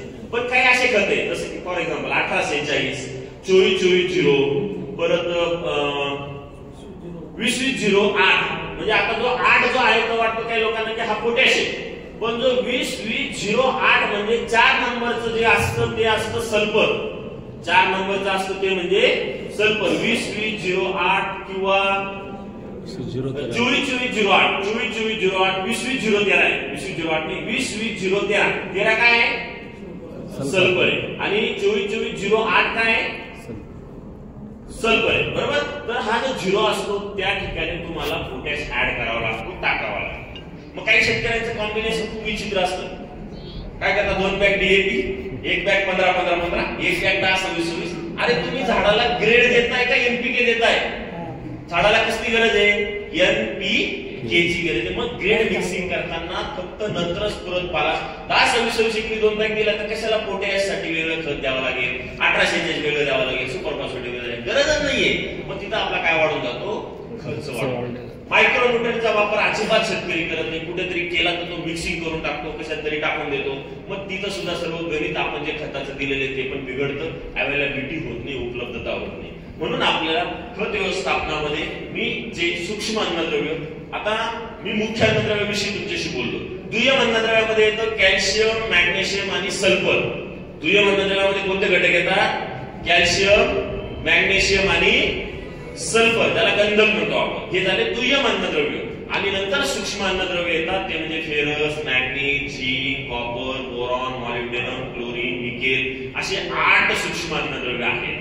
आणि प्रत्येकाचा रोल हा 100% प्रत्येक पिकामध्ये आहे. म्हणून आपल्याला अन्नद्रव्य व्यवस्थापनामध्ये नुसतं DAP, युरिया, पोटॅश वापरून चालणार नाही. तर त्याच्याबरोबर आपल्याला या सूक्ष्म आणि दुय्यम अन्नद्रव्याचा वापर आपण जेव्हा एकात्मिक पद्धतीने करू, एकात्मिक म्हणजे तुम्हाला ऑलरेडी सांगितलेलं आहे, तेव्हा तुम्हाला तुमच्या रासायनिक खतांची कार्य करण्याची क्षमता वाढून, जमिनीची सुपीकता चांगली टिकून आणि तुम्हाला ऊसाचं टनेज वाढवण्यासाठी मदत होईल. मुद्दा लक्षात आला? होतं म्हणा. धन्यवाद. नेक्स्ट. आता आपण थोडस चिलेट वरती जाऊया. ऍग्निसन्स कंपनी गेली 20 वर्षापासून चिलेटेड अन्नद्रव्य बनवते मित्रांनो. आणि खूप आनंद वाटला. काही आमचे मित्र आले जे कधी भेटले नव्हते, जसं आता पवार साहेब आहेत. सोशल मीडियावरती व्हिडिओ बघून काही शेतकऱ्यांनी मला बघितलं, काही लोकांनी ऐकलं आणि ती एक शेतकऱ्यांविषयी जी तळमळ आहे मनापासून बोलण्याची, आज आपण एवढं मनापासून पोटतिडकीने बिंबीच्या देठापासून काय सांगण्याचा प्रयत्न करतो? कारण आपण एक शेतकऱ्याची मुलं आहे. शेतकऱ्याची मुलं असते ना तर ती एक पोटतिडकी असते, एक सांगण्याची पद्धत असते, जेणेकरून त्याच्यामध्ये शेतकऱ्याचा फायदा चांगला व्हावा. आपल्या हातामध्ये काय उत्पादन वाढवणं, आपल्या हातामध्ये भाव तर नाहीये. मी काही एखादा CM नाही केलं की तुमचं भाव वाढवून देईल, नाही. आपल्या हातामध्ये जेवढं तेवढं करण्याचा प्रयत्न करायचा. आणि माझं मेन काम असतं ते म्हणजे जमिनीच्या सुपीकतेसाठी काम करा. तुम्ही तिथं काम केलं ना तर तुम्हाला खूप जास्त रिस्पॉन्स चांगला भेटेल, म्हणजे खूप जास्त वेगळी दमदम करायची सुद्धा गरज पडणार नाही. म्हणून आज ऍग्रिसर्च कंपनीचा विषय निघाला म्हणून सांगतो. आज 20 वर्षापासून ह्या कंपनीमध्ये मायक्रोन्यूट्रिएंट मॅन्युफॅक्चरिंग होतं आणि ह्या कंपनीमध्ये जे सूक्ष्म अन्नद्रव्य बनवलं जातं ते 100% चिलेटेड बेस असतं. चिलेट म्हणजे काय? प्रत्येक जण आता हळदीला तुम्ही फेरस सोडतात, बरोबर आहे, पिवळेपणा येतो, मग हे एटा फेरस सोडा, EDTA फेरस सोडा, बरेच म्हणून एटा आणि EDTA फेरस म्हणजे काय? ते चिलेटेड अन्नद्रव्य आहे. कोणते अन्नद्रव्य आहे? मी हा मुद्दा म्हणून हायलाइट करतोय कारण चिलेटेड अन्नद्रव्यामध्ये खूप डुप्लिकेशन मार्केटमध्ये आलेले आहे. डुप्लिकेशन म्हणजे काय? ते चिलेट नसतं तरी सुद्धा ते चिलेट म्हणून विकलं जातं, कारण चिलेट असतं ते थोडं महाग असतं आणि नॉन चिलेट ते चिलेट म्हणजे एखाद्या अन्नद्रव्याला एखाद्या घटकाने कोटिंग करणं. परमेश्वर ते डेमो किट असतं कांचे, तर कोटिंग करणं जेणेकरून ते अन्नद्रव्य जर एकत्र केले तर त्याचं फिक्सेशन जमिनीमध्ये स्थिरीकरण होणार नाही. स्थिरीकरण होणं म्हणजे काय? आता चिलेट म्हणजे काय थोडंसं लक्षात घ्या. एक फेरस आहे, त्याला ही रिंग दिसते तुम्हाला 2 नंबर. ती रिंग म्हणजे काय? त्याला एक प्रकारची कोटिंग आहे, बरोबर आहे. फेरसला वरून कोटिंग केली तर तो फेरस दुसऱ्या अन्नद्रव्याबरोबर एकत्र येत नाही, याला म्हणायचं चिलेटेड अन्नद्रव्य. मग याच्यासाठी काय करायचं? पुढे एक मिनिट घरी जायचं, एक काचेचा ग्लास घ्यायचा. प्रत्येकाकडे काचेचा ग्लास असतो घरी, वेगळ्या कारणासाठी लोक विचारतात. सिंपल काचेचा ग्लास आहे, तो ग्लास घ्यायचा. त्याच्यामध्ये तुम्ही त्याच्यासाठी जे पाणी घेतात ते घ्यायचं नाही. शेतामध्ये जे पाणी वापरतात ते पाणी घ्यायचं. त्या पाण्यामध्ये तुमच्याकडे असलेलं 52-34 किंवा 12 ज्याच्यामध्ये फॉस्फरस आहे असं खत त्याच्यामध्ये काय करायचं? टाकायचं, विरघळून घ्यायचं. 52-34 विरघळून जातं की नाही पाण्यामध्ये? 52-34 विरघळून घ्यायचं. विरघळल्यानंतर तुम्ही ज्या कंपनीचं चिलेटेड म्हणजे EDTA चिलेट, एटा चिलेट, एटा ferrous, EDTA ferrous, EDTA zinc, जे EDTA बेस जे मायक्रोन्यूट्रिएंट आहे ते थोडंसं त्याच्यामध्ये टाकायचं. थोडंसं टाकायचं, अर्धा चमच.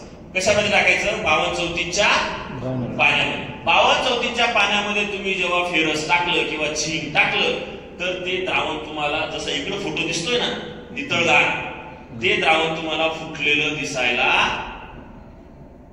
नको तर म्हणा नको. जर समजा ते फेरस चिलेट नसेल म्हणजे त्याला जर प्रॉपर कोटिंग नसेल तर ते द्रावण तुम्हाला प्रेसिपिटेट झालेलं दिसेल, फुटलेलं दिसेल. फुटलेलं दिसलं तर समजायचं कुछ तो गडबड है. गडबड हे म्हणजे काय? की आपण जे झिंक वापरलं EDTA म्हणून ते EDTA नाही, ते नॉन चिलेट आहे. म्हणजे झिंक सल्फेट आहे, फेरस सल्फेट आहे, मॅग्नीज सल्फेट आहे असा त्याचा अर्थ होतो. म्हणून तुम्हाला हळदीमध्ये, अद्रकमध्ये, भाजीपाल्यामध्ये तुम्ही हे जे ट्रीटमधनं मायक्रोन्यूट्रिएंट सोडतात, चिलेटेड म्हणून जे सोडतात, तर तुम्हाला विश्वासाने जर प्रॉडक्ट घ्यायचा असेल तर तुम्ही ऍग्रिसर्च कंपनीचं कोणतंही मायक्रोन्यूट्रिएंट EDTA स्वरूपामधलं तुम्ही घेतलं आणि तुम्ही कोणत्याही फॉस्फरसयुक्त खतात दिलं तरी तुम्हाला अडचण येत नाही. आता मी हा मुद्दा काढून अजून हायलाइट करतोय. दाखवा एक मिनिट, दाखवतो. मी तुम्हाला प्रयोग थोडासा करून दाखवतो. वेळ जाईल आपला, आहे ना वेळ? आजच्या दिवस थोडं भूक लागू द्या पोटाला. आजच्या दिवस थोडं घरचे बाकीचे कामं बाजूला ठेवा. आजच्या दिवस थोडासा वेळ आमच्यासाठी द्या कृपा करून, कारण खूप महत्वाचा विषय आपण मांडले. आपण एक काचेचा ग्लास नाही, प्लास्टिकचा ग्लास आहे, ओके. तर याच्यामध्ये आपण थोडस फायर वगैरे नको, झिंक सल्फेट आहे का? 52-34 आहे का? याच्यात आपण थोडं 52-34 टाकू. बचल ग्लास छोटा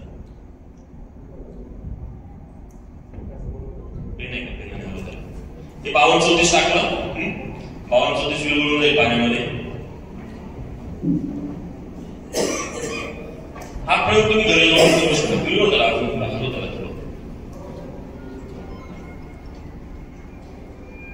काही शेतकऱ्यांनी 52-34 टाकल्यानंतर तुम्हाला ते पाणी असं गडूळ व्हायला दिसतं काही वेळेस. तेव्हा समजा ते 52-34 मध्ये सुद्धा कुछ तो गडबड. 52-34 पाण्यात टाकल्यावर पाण्याचा कलर बदलायला नको. हा पाण्याचा कलर बदलला नाही कारण हे ऍग्रिसर्चचं 52-34. ओके. आता याच्यामध्ये आपण थोडस सल्फेट बेस्ड मायक्रोन्यूट्रिएंट टाकू, म्हणजे झिंक सल्फेट आपल्याकडे आहे. किट तुमची झिंक सल्फेट. दोन प्रकारचे मायक्रोन्यूट्रिएंट असतात, एक चिलेटेड आणि एक असतं सल्फेट. दोन प्रकारचे मायक्रोन्यूट्रिएंट असतात, एक असतं चिलेट आणि दुसरं असतं सल्फेट. तर मग आता आपण सल्फेट याच्यात टाकून बघू, म्हणजे तुमचं द्रावण कसं तयार होतं.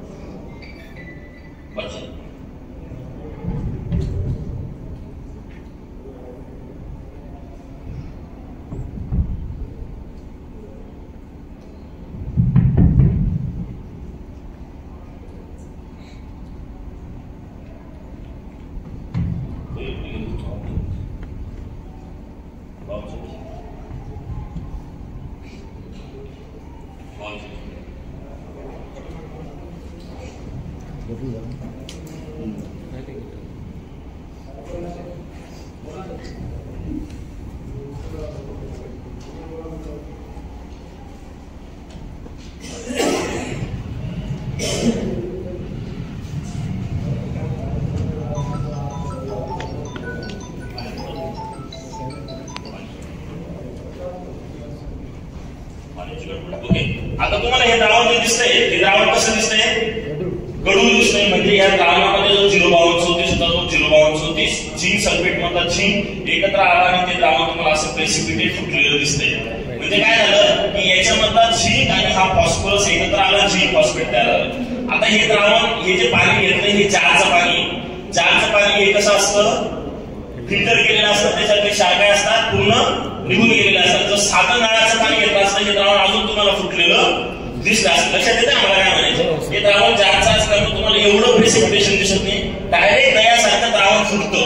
काय होतं? डायरेक्ट दह्यासारखं द्रावण फुटतं आणि फुटलं का समजायचं की हे प्रॉपर चिलेट नाहीये. समजा मी जे 5234 घेतो त्या 5234 मध्ये तुम्ही जे चिलेटेड झिंक टाकलं तर तुम्हाला हे द्रावण एकदम नितळगार क्लीन दिसतं. क्लीन दिसलं का समजायचं की हे पूर्ण प्रॉपर काय आहे? चिलेटेड आहे. आता हा मुद्दा अजून थोडासा हायलाइट करायचा झाला पुढे ठीक आहे मला आता अजून हायलाइट करायचा झाला तर तुम्ही ऊस पिकामध्ये सूक्ष्म अन्नद्रव्यांचा वापर करतात की नाही? कॉम्बी किट शब्द ऐकलाय? 53 किलो 38 किलो 25 किलो 20 किलो असे येतात. त्याच्यामध्ये फेरस सल्फेट असतं, झिंक सल्फेट असतं, मॅग्नेशियम सल्फेट असतं, बोरॉन असतं आणि मॅग्नेशियम सल्फेट असतं. असे 5 घटक एकत्र केलेलं मायक्रोन्यूट्रिएंटचं किट तुम्हाला मार्केटमध्ये मिळतं. आणि आपण एवढे हुशार आहोत किंवा आमच्यासारखे लोक बी सांगतात की मायक्रोन्यूट्रिएंट तुम्ही फॉस्फरस युक्त खतामध्ये मिक्स करून आणि टाकून द्या. पण माझं असं म्हणणं असतं की फॉस्फरस युक्त खतामध्ये मायक्रोन्यूट्रिएंट जायला नको. एक ते आणि त्या बॉटल करून दाखवशील ते करून बघ आणि मग दाखव. तर हे जेव्हा तुम्ही जमिनीमध्ये हे मायक्रोन्यूट्रिएंट फॉस्फरस युक्त खतात देतात तेव्हा ते मायक्रोन्यूट्रिएंट फॉस्फरस युक्त खताबरोबर रिॲक्ट होतात. तुम्ही नुसता झिंक सल्फेट नव्हता टाकलेला, तुम्ही झिंक सल्फेट बी टाकला, फेरस सल्फेट बी टाकला, मॅग्नेशियम सल्फेट बी टाकला आणि तो फॉस्फरस युक्त खतात टाकला. एक तर 1846 असतं, एक तर सुपर फॉस्फेट असतं, एक तर डीएपी असतं, काहीतरी असतं. फॉस्फरस युक्त खत असतं म्हणजे असतं. त्याच्यामध्ये मिक्स करतात, एकजीव करतात, भट्टी लावतात, टाकतात, माती आड करतात आणि नंतर पाणी देतात. पाणी दिल्यावर त्याची दही झाली का खिचडी झाली का ताक झालं का तूप झालं आपल्याला काही कळत नाही. म्हणून एक मुद्दा आज आपल्याला हायलाइट करायचा आहे तो म्हणजे सूक्ष्म अन्नद्रव्य व्यवस्थापन करत असताना फॉस्फरस युक्त खताबरोबर मायक्रोन्यूट्रिएंट शक्यतो टाळता आलं तर टाळायचं, शक्यतो टाकायचं नाही. ते सेपरेट देण्याचा प्रयत्न करायचा. ज्या खतामध्ये फॉस्फरस नाही अशा खताबरोबर तो कधी द्यायचा, कसा द्यायचा ते तुम्हाला मी अजून पुढे सांगतो. फक्त याच्यावरून हा मुद्दा लक्षात घ्या. नेक्स्ट हे ऍग्रीप्लेक्स सोय म्हणून ऑर्गॅनिक ऍसिड आहे. थोडस हे जे ऑर्गॅनिक ऍसिड आहे हे सेंद्रिय खत किंवा सेंद्रिय आम्ल म्हणून काम करतं. जमिनीमध्ये पडलेल्या अन्नद्रव्याला उपलब्ध करून देण्याचं काम हे करत असतं. म्हणून आज आपल्या ह्या मीटिंग मध्ये एक गोष्ट अजून निदर्शनास आली. चिलेट म्हणजे काय हे तुम्हाला कळालं. हॅलो, चिलेटचा वापर क्वालिटी म्हणून कसा केला पाहिजे याचा तुम्हाला अर्थ कळाला. कारण आधी झिंक सल्फेट आपण 10 किलो प्रति एकर टाकायचो, तो झिंक आपण अर्धा किलो चिलेटेड झिंक वर आलो. म्हणजे प्रमाण कितीने कमी झालं? 10 ते 15 पटीने आपण डोस कमी केला. आणि मला सांगा जर ते चिलेटच नसेल तर तुम्हाला रिझल्ट मिळेल का?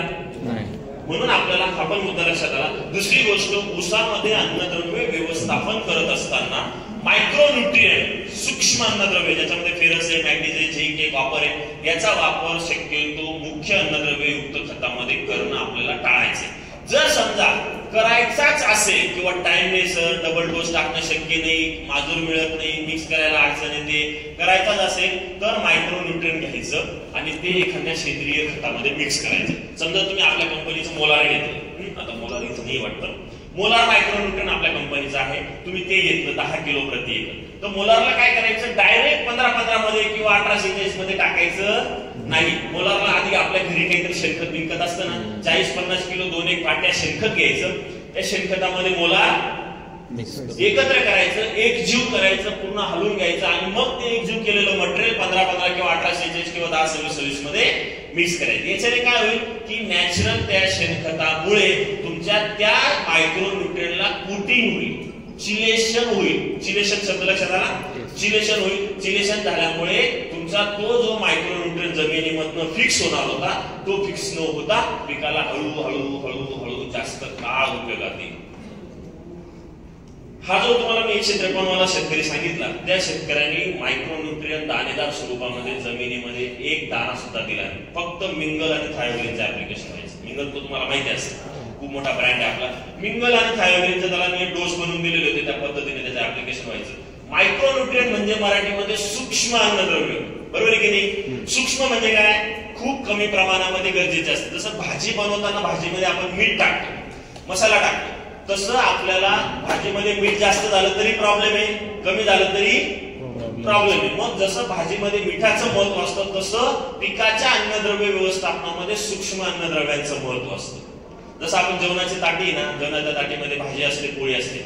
भाजी म्हणजे पोळी म्हणजे तुमचं NPK, भाजी म्हणजे तुमचं कॅल्शियम, मॅग्नेशियम, सल्फर, आणि चटणी, मिरची किंवा त्या भाजी बनवण्यासाठी तुम्ही जे मसाला मीठ टाकतात ते म्हणजे तुमचं मायक्रोन्यूट्रिएंट. असं सर्व प्रॉपर जेवणाची थाली असेल तर जेवण कसं जातं, चांगलं जातं. नुसती आपण पोळी खाणार आहे का, मग तुम्ही आतापर्यंत उसाला फक्त NPKच का देतो. पोळी म्हणजे काय, NPK. उदाहरण दिलं तुम्हाला, म्हणजे झाडाला पूर्ण अन्नद्रव्य बॅलन्स फॉर्म मध्ये देणं गरजेचं ठरतं. सूक्ष्म अन्नद्रव्य मिक्स करू नका हे सांगितलं, करायचं असेल तर ते कसं मिक्स करायचं ते सांगितलं. एक मुद्दा अजून हायलाइट करतो, कधीही दाणेदार खत तुम्ही जे वापरता, दाणेदार खत माहिती सर्वांना, त्याला अजून तुम्ही काय सुटला म्हणता का दाणेदार खतच म्हणता. आता कशी झाली कार्यक्रम, आता कसा दिसतोय कार्यक्रम. काय झालं होतं, जे पाणी वापरलं होतं, मी तुम्हाला पाणी कोणतं वापरायचं सांगितलं होतं, जे त्याच्यासाठी घेतात ते वापरायचं नाही, म्हणजे फिल्टरचं पाणी घ्यायचं नाही. त्यांनी जे पाणी आणलं होतं मी लगेच ओळखलं, हे पाणी त्यांना विचारलं कोणतं पाणी होतं, हे फिल्टरचं. ते म्हणजे जारचं पाणी घेत होतं. आता पाणी घेतलं ते बाथरूम मधलं आणलं, म्हणजे कोणतं पाणी येते, बाहेरचं पाणी. तेव्हा तुम्हाला ते द्रावण फुटलेलं दिसतं. मित्रांनो किती भयानक फुटलं बघा. सेम टाकलं तर तुम्ही म्हणा बाहेर जाऊन दुसरं काहीतरी टाकून आलं. विश्वास ठेवा, शेतकऱ्याचा मुलगा एवढा स्टेजवर खोटं बोलणार नाही. 52-34 मध्ये झिंक सल्फेट टाकलं, ते द्रावण फुटलं एवढं भयानक, म्हणजे तुम्ही काय केलं, 18-46 मध्ये कॉम्बिकिट मायक्रोन्यूट्रिएंट टाकलं, जे डोळ्याला दिसत नाही, मी तुम्हाला डोळ्याला दाखवलं. डोळ्याला दाखवल्यानंतर ते किती भयानक जमिनीमध्ये फुटतं. म्हणजे फॉस्फरस हा असा अन्नद्रव्य आहे की तो कधी एकटा बसत नाही. आता कळाला, बसतो स्वतः बसतो दुसऱ्याला बी फेरसला घेऊन बसतो, झिंकला घेऊन बसतो, मॅग्नेजला, आणि बसला लवकर उठत बी नाही. मग त्याला उठवण्यासाठी ऍग्रीप्लेक्स ओएस सारखं आम्हाला एखादा प्रॉडक्ट करावं लागतं, आणि मग तो फॉस्फरस जमिनीमध्ये पडलेला उपलब्ध होतो. समजा बॅक्टेरिया दिले तर ते बॅक्टेरिया उपलब्ध होतो. अर्थ कळाला ना मला काय म्हणायचं. हा फॉस्फरस झिंक बरोबर रिॲक्ट झाला, झिंक फॉस्फेट तयार झालं. हा फॉस्फरस तुम्ही फेरस सल्फेट टाकलेला असेल, फेरस बरोबर रिॲक्ट झाला, फेरस फॉस्फेट तयार झालं. हा फॉस्फरस मॅग्नीज मध्ये टाकलेले, मॅग्नीज फॉस्फेट तयार झालं. आणि हे अन्नद्रव्य पाण्यात विरघळत नाही, म्हणून तुम्हाला हे द्रावण असतं यापासून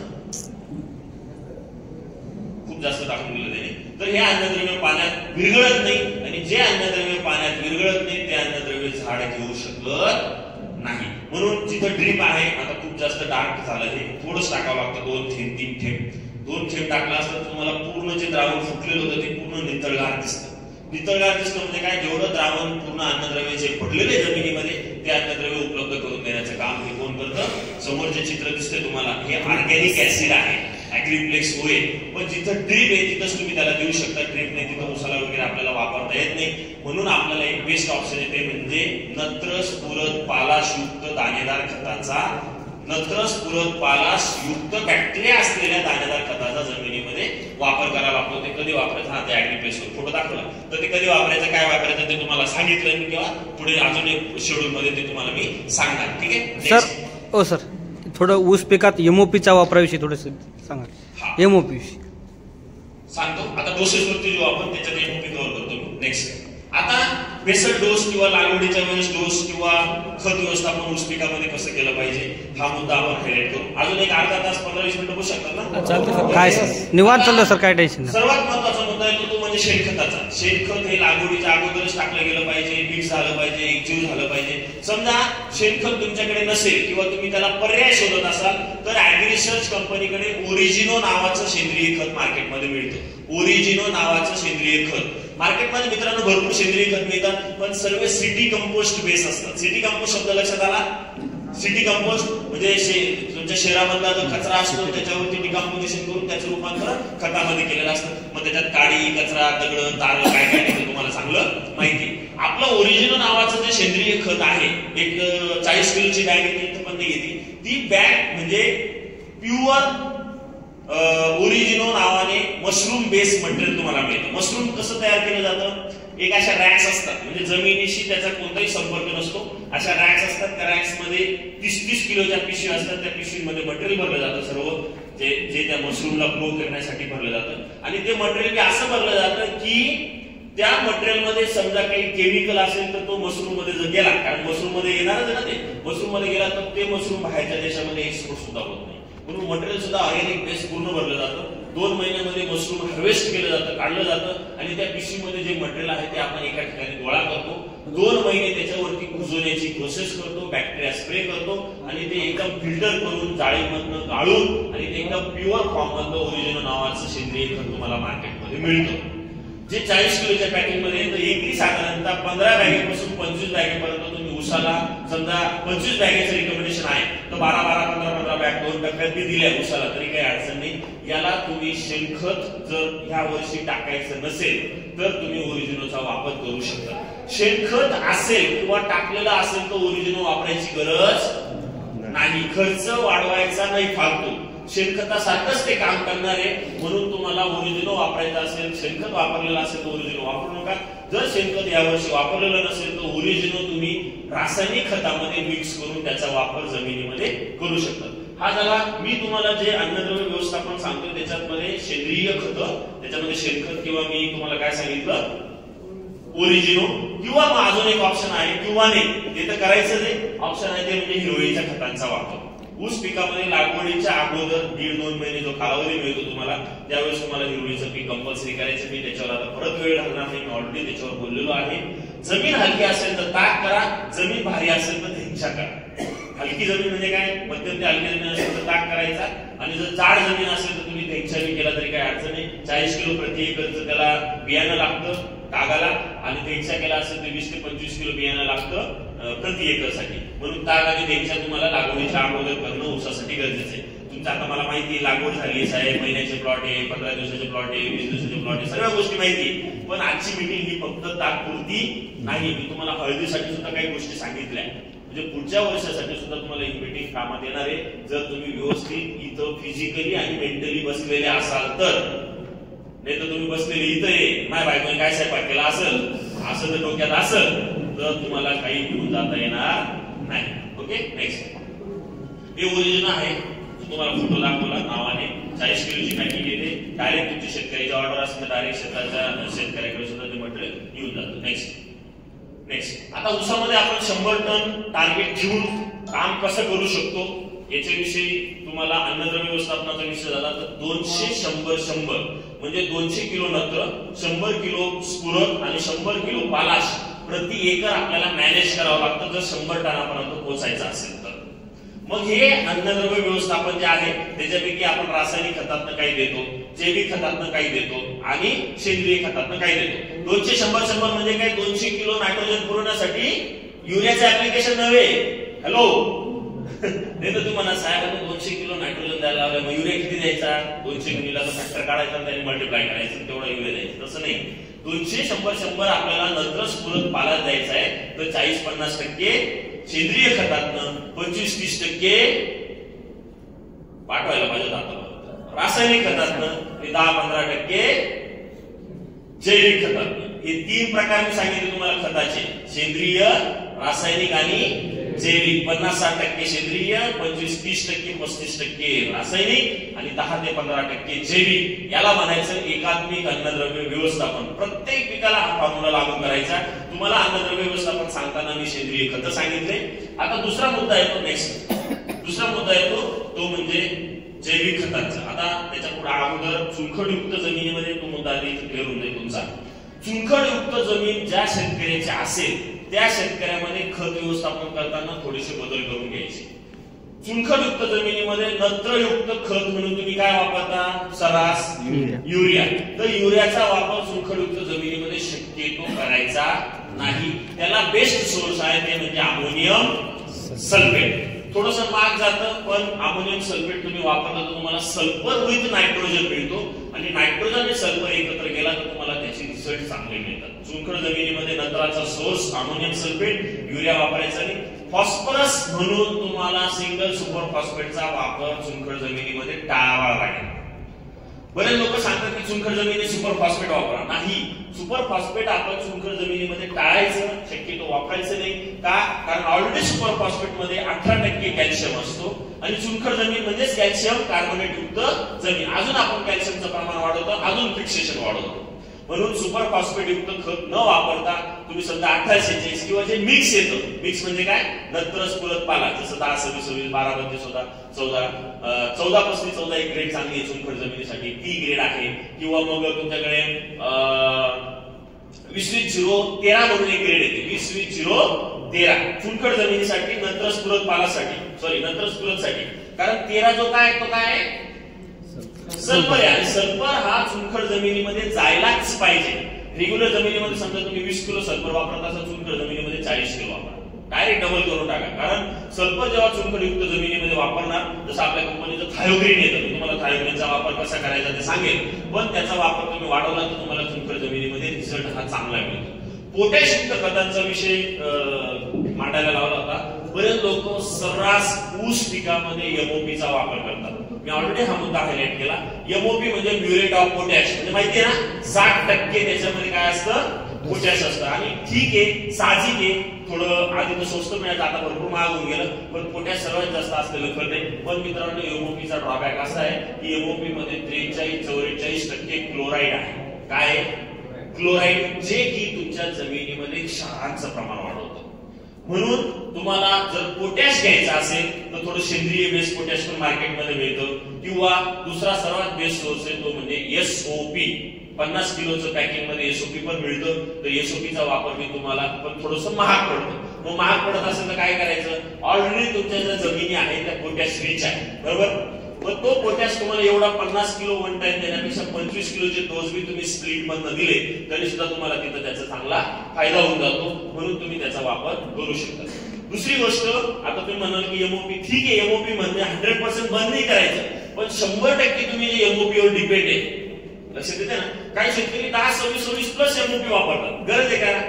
14-35-14 प्लस एमओपी वापर, गरज आहे का? एमओपी कुठं वापरायचं? जिथं 24-24-0 आहे, जिथं 18-46-0 आहे. सुपर फॉस्फेट प्लस पोटॅश हे गुणोत्तर बनवू शकता तुम्ही. बऱ्याच शेतकऱ्यांना वाटतं की 10-26-26 साहेब शॉर्ट आहे. मग काय म्हणतात की साहेब 1500 ला गुण येते ना, 1600 ला मी तुम्हाला ब्लॅक मध्ये भेटत. ते सुद्धा घ्यायला शेतकरी तयार होते. काय तिथे सोनं आहे का 10-26-26? मित्रांनो, तुम्ही 10-26-26 ची ग्रेड युरिया, सुपर फॉस्फेट आणि पोटॅश एकत्र करून सुद्धा बनवू शकता. असं काही वेगळं गणित नाही. त्याच्यासाठी सिंपल माझं नाव लक्षात ठेवायचं, डॉक्टर ओमप्रकाश हिरे. युट्यूबला नाव टाकायचं, तिथं मी रासायनिक खताचा मिक्सिंग करून ग्रेड कशा बनवायचा याचा एक 45 मिनिटाचा व्हिडिओ बनवलेला आहे. रासायनिक खताचा मिक्सिंग करून ग्रेड कशा बनवायचा, 10-26 कसं बनवायचं, 15-15-15 कसं बनवायचं, 14-35-14 कसं बनवायचं, हे कसं बनवायचं याचा एक व्हिडिओ बनवलेला आहे. फक्त माझं नाव लक्षात ठेवा. युट्यूब प्रत्येकाकडे आहे, युट्यूबला ते टाका. तुम्हाला ते खत कसं बनवायचं हे तुम्हाला सोपं सरळ त्याच्यामध्ये सांगण्याचा प्रयत्न केलेला आहे शेतकऱ्याच्या भाषेमध्ये. याचा फायदा काय होईल की 10-26-26 साठी तुम्हाला 4 दुकानं फिरण्याची गरज पडणार नाही. त्या शेतकऱ्याकडे समजा मनोदानाकडे समजा युरिया आहे, पोटॅश आहे, सिंगल सुपर फॉस्फेट आहे, तर कशाला 10-26-26 साठी फिरायचं किंवा 15-15 मिळत त्याच्यासाठी फिरायचं. तुम्ही ग्रेड स्वतः बनवू शकता. फक्त इथं एक लक्षात घ्या की कंटिन्यू एमओपीचा वापर शेतीमध्ये ठेवू नका. कंटिन्यू एमओपी जर वापरत राहिले 10, 15, 20 वर्षापासून मी एमओपी वापरतोय तर 100% क्लोराईडचं पर्सेंटेज वाढणार आणि तुमच्या जमिनीमध्ये क्षारांचं प्रमाण वाढलं तर तुम्हाला अडचणींना फेस करावं लागणार. ठीक आहे. म्हणून एसओपी जर तुम्ही थोडं ड्रिपवर कन्वर्ट झाले तर पोटॅश म्हणून एसओपी तुम्हाला परवडतं किंवा सोडायला सोपं जातं. पण ड्रिपवर तुम्ही कन्वर्ट व्हाल तेव्हा ना, आधी तर विचारलं किती जणांना उसाला ड्रिप आहे बोटवर करा, 1 2 3 4 5 6 7 8 10 लोक आहेत. म्हणजे 200 लोक बसलेले आहेत, 200 लोकांपैकी 10 लोक आहे म्हणजे 5% ड्रिप आहे. बरोबर आहे ना गणित? 5% ड्रिप आहे. तर हा रेशो आपल्याला हळूहळू वाढवायचा आहे मित्रांनो. याला पर्याय नाही, हळूहळू वाढू. मी म्हणत नाही 100% उद्या गेलं का ड्रिप खरेदी करायची. मला माहिती आहे आपली परिस्थिती नसते, अडचणी असतात, सगळ्या गोष्टी मी त्याच्यातनं गेलेलो आहे. शेतकऱ्याचा मुलगा असणार, सगळ्या गोष्टी माहिती. पण 1 एकर 2 एकर 3 एकर हळूहळू ड्रिपवर या. ड्रिपवर आल्यावर तुमचा बराचसा खर्च कमी होतो आणि दुसरं तुम्ही दिलेलं खत झाड जास्तीत जास्त उचलण्यासाठी आपण मॅनेजमेंट चांगली करू शकतो. ठीक आहे. नेक्स्ट आता बरेच दाणेदार टाकून गेले. दाणेदार म्हणजे काय? सुपला शब्द माहिती? आमच्याकडे ज्या खतामध्ये 3 घटक आहेत, नंतर परत पाला, त्याला सुपला म्हणतात. तुमच्याकडे म्हणतात का? नाही ना? बरं ठीक आहे. तर सुपला म्हणजे काय? 10-26 2 बॅगा किंवा 15-15 2 बॅगा किंवा असं काहीतरी टाकून दिले. तर दाणेदार खत वापरत असताना 3 गोष्टी अति महत्वाच्या. दाणेदार खताची कार्य करण्याची क्षमता वाढवायची म्हणजे काय? मी दिलेलं खत झाडाने जास्तीत जास्त उचलावं, याच्यासाठी 3 गोष्टी. पहिली गोष्ट, कोणतंही दाणेदार खत टाकत असताना कधीच प्लेन टाकायचं नाही. त्याला त्याच्या बरोबर कोणत्या तरी सेंद्रिय खताला मिक्स करायचं. तुमच्या लक्षात आला? म्हणजे समजा तुम्ही 2 बॅग 10-26 घेताय ना, घरी पडलेलं 50-60 किलो शेणखत त्याच्यामध्ये मिक्स करायचं किंवा गांडूळ खत मिक्स करायचं किंवा समजा नसेलच तो ओरिजिनल तुम्हाला मी जे सांगितलं कोणतं तरी सेंद्रिय खत रासायनिक खतामध्ये 1:2च्या रेशोमध्ये मिक्स करायचं. म्हणजे 100 किलो समजा डीएपी असेल तर किती किलो तुम्ही शेणखत टाकणार? 200 किलो 150 किलो तेवढं काय असेल ना, म्हणजे 100 किलो तरी तुमचं कोणतं तरी सेंद्रिय खत मिक्स करायचं.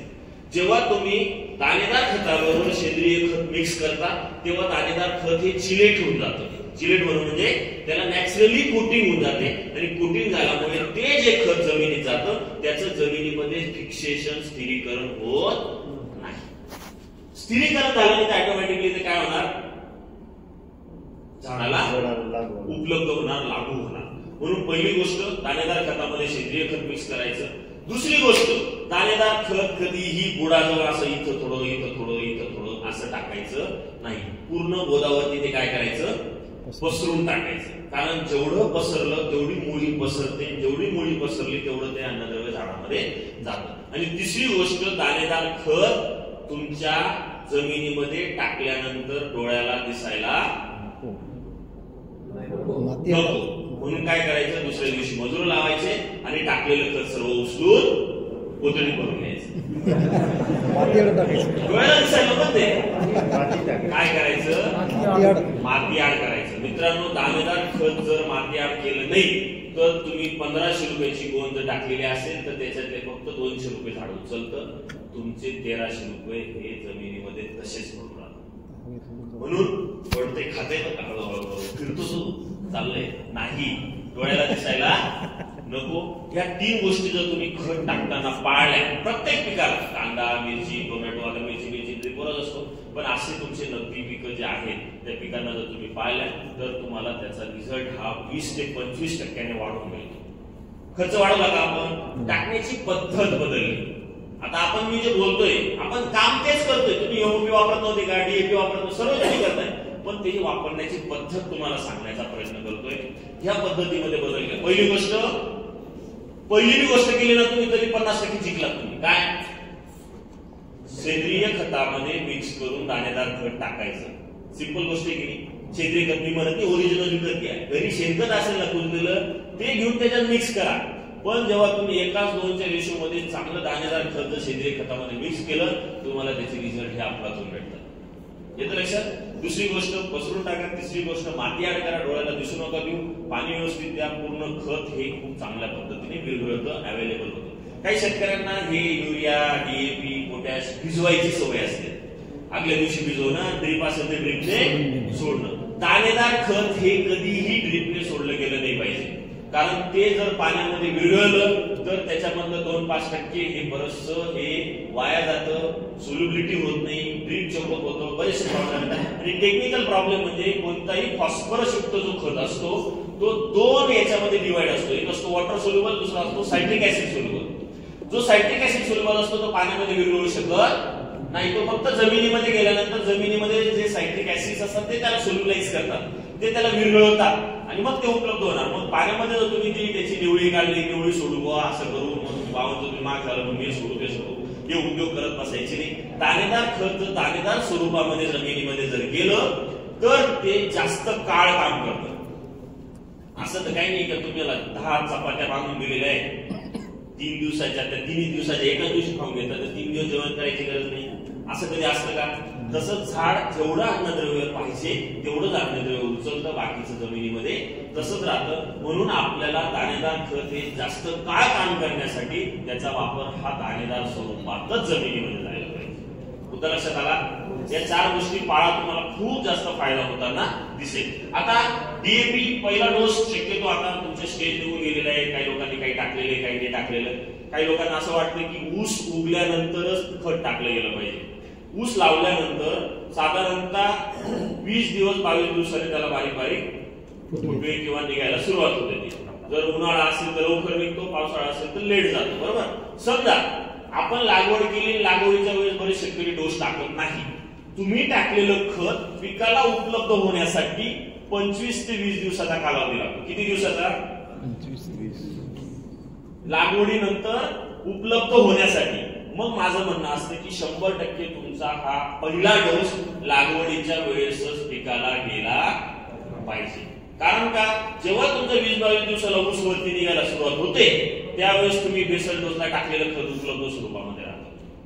जर तुम्ही जेव्हा निघणार आहे तेव्हाच टाकाल तर त्यालाच उपलब्ध व्हायला 20-22 दिवस, 15 दिवस, मिनिमम 15 दिवस लागले समजा, तर 15 दिवसापर्यंत त्या झाडाला अन्नद्रव्य आहे. कारण ती बाजरी आहे, तिचं पिठाचं भाकरीचं रूपांतर करावं लागेल की नाही?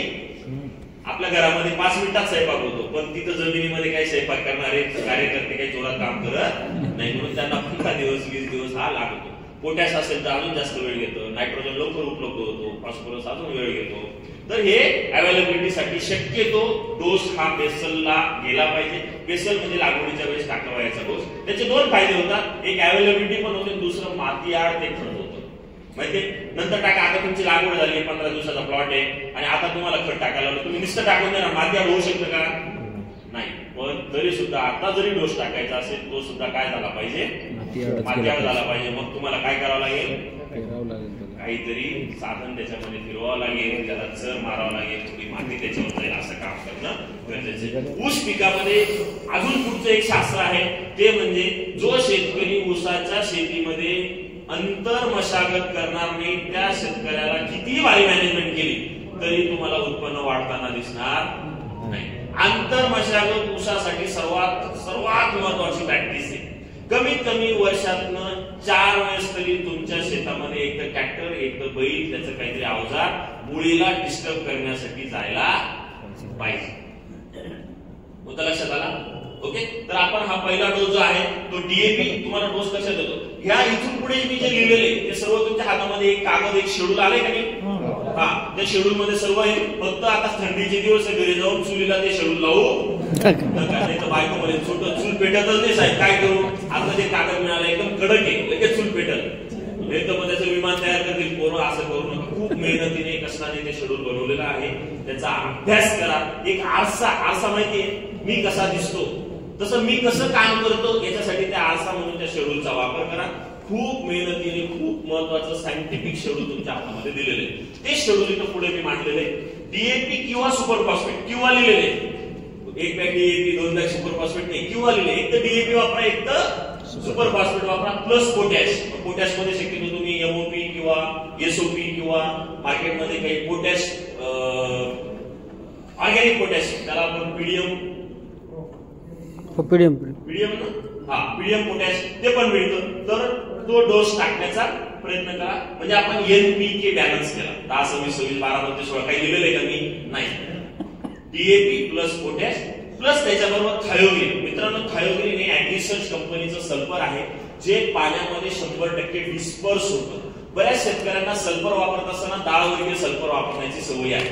10 वर्गीय सल्फर तुम्ही आज टाकाल, 1 महिन्याने तुम्ही कोरून बघाल, तुम्हाला ती डाळ तिथं तशीच पडलेली दिसते. म्हणजे काय, त्या पाण्यामध्ये ते द्रावण विरघळू शकलं नाही, ते द्रावण ते झाड घेऊ शकलं नाही. तुम्ही थायोग्रीनचं बघितलं, ते पावडर असते, एकदम पावडर फॉर्म. पावडर तुम्ही जेव्हा जमिनीमध्ये टाकली तर ती जमिनीमधनं पाण्याबरोबर इझिली मुळीच्या सानिध्यात जाते आणि त्याचं रूपांतर सल्फेटमध्ये होतं.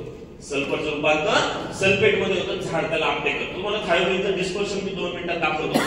डिस्पर्शन म्हणजे पाण्यामध्ये ते कसं घुलनशील होतं. कोणतं सल्फर पाण्यात विरघळत नाही, ते पाण्यामध्ये घुलनशील होतं. घुलनशील झालं म्हणजे ते मुळीच्या सानिध्यात जातं, त्याचं रूपांतर लगेच सल्फेटमध्ये होतं. फॉर एक्झाम्पल दाखव. आता हे थोडासा छोटा ग्लास आहे, तुम्हाला दिसायला थोडा अडचणी, पण ठीक आहे, लक्षात येईल. याच्यामध्ये आपण थोडंसं आपलं थायोग्रीन टाकू. 2 ते 3 मायक्रॉनची पार्टिकल साईज असलेलं थायोग्रीन आहे. तुम्ही जर नीट बघितलं, एक सुद्धा पार्टिकल डायरेक्ट खाली निघून गेला नाही. काय होतोय तो? मिक्स होतो. विरघळते, मिक्स होतो. विरघळणं म्हणजे पाण्यासारखा कलर सारखा कलर होऊन जाणार. 52-34 टाकलं होतं तेव्हा पाण्यामध्ये ते काय झालं होतं? विरघळलं होतं. हे विरघळलं, हे काय झालं होतं? मिक्स झालं. मिक्स झाल्यामुळे तुम्हाला सिंगल एक सुद्धा पार्टिकल पाण्यामध्ये दिसणार नाही, एकजीव झालं. याचा अर्थ काय की तुम्ही जेव्हा ते खत जमिनीमध्ये खतामध्ये मिक्स करून देतात तेव्हा ते मुळीच्या सानिध्यात इझिली जातं. त्याचं कन्व्हर्जन लवकर सल्फेटमध्ये होतं आणि जमिनीची सल्फरचा सर्वात महत्वाचा रोल जमिनीची भूसुधारकता वाढवणे. चुनखड जमीन असेल तर 6 किलो डोस तुम्हाला प्रति एकर जमिनीमध्ये थायोग्रीनचा वापरावा लागेल आणि टप्प्याटप्प्याने दर खतामध्ये थायोग्रीन 6-6 किलोचा वापर करत राहावा लागेल. थायोग्रीन जमिनीमध्ये सुपीकता वाढवतं. थायोग्रीन जमिनीमध्ये पडलेल्या अन्नद्रव्यांना उपलब्ध करतं. थायोग्रीन तुमच्या भागामध्ये थंडी ह्या दिवसात असते, थंडीमध्ये ऊसाची लागवड होते, त्याच्यामुळे ऊस लेट फुगतो.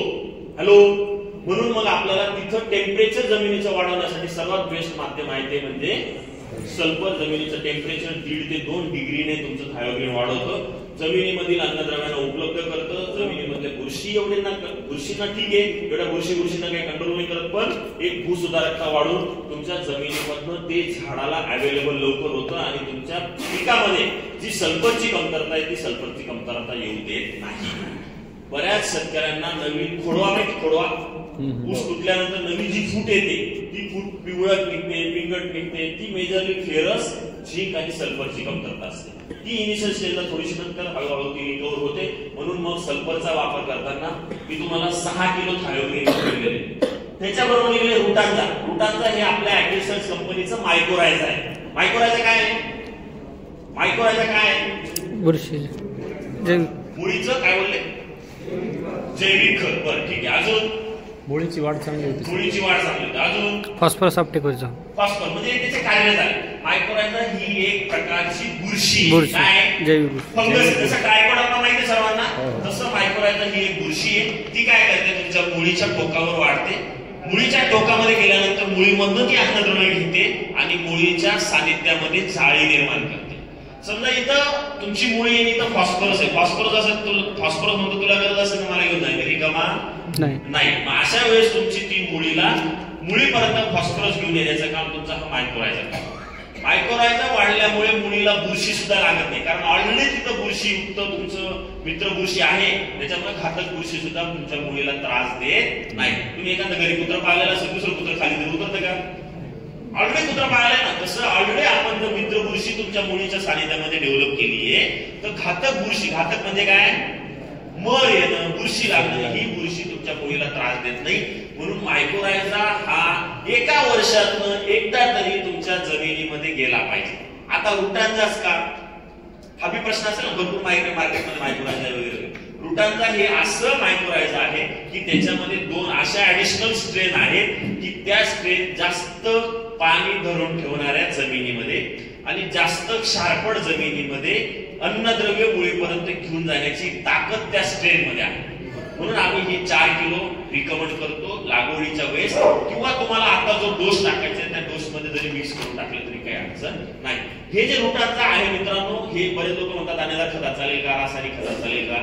कोणतंही खत. आता पुढचं त्याच्या पुढे एक अजून खत दिले कन्सर्ट ग्रीन, कन्सर्ट जी, जे की ग्रॅन्युलर आहे.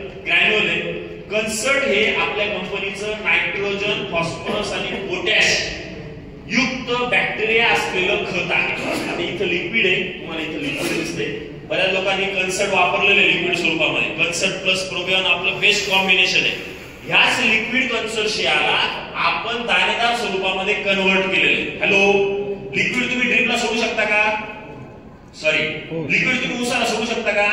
नाही जमणार. मग दाणेदार स्वरूपामध्ये ह्याच कन्सर्शियाचं आपण दाणेदार स्वरूपामध्ये कन्व्हर्जन केलं आणि तुम्हाला कन्सर्ट जी म्हणजे ग्रॅन्युअल, कन्सर्ट जी नावाचं 5 किलो पॅकिंग मध्ये ग्रॅन्युलर तुम्हाला मार्केटमध्ये अवेलेबल भेटेल. सो ते जे ग्रॅन्युल आहे ते ग्रॅन्युल तुम्हाला एनपीके खतामध्ये मिक्स करून टाकायचे. म्हणजे काय केलं आपण, दाणेदार खताला जैविक खताची बी जोड दिली आणि सेंद्रिय खताची पण जोड दिली. नुसतं रासायनिक खत वापरलं का? नाही.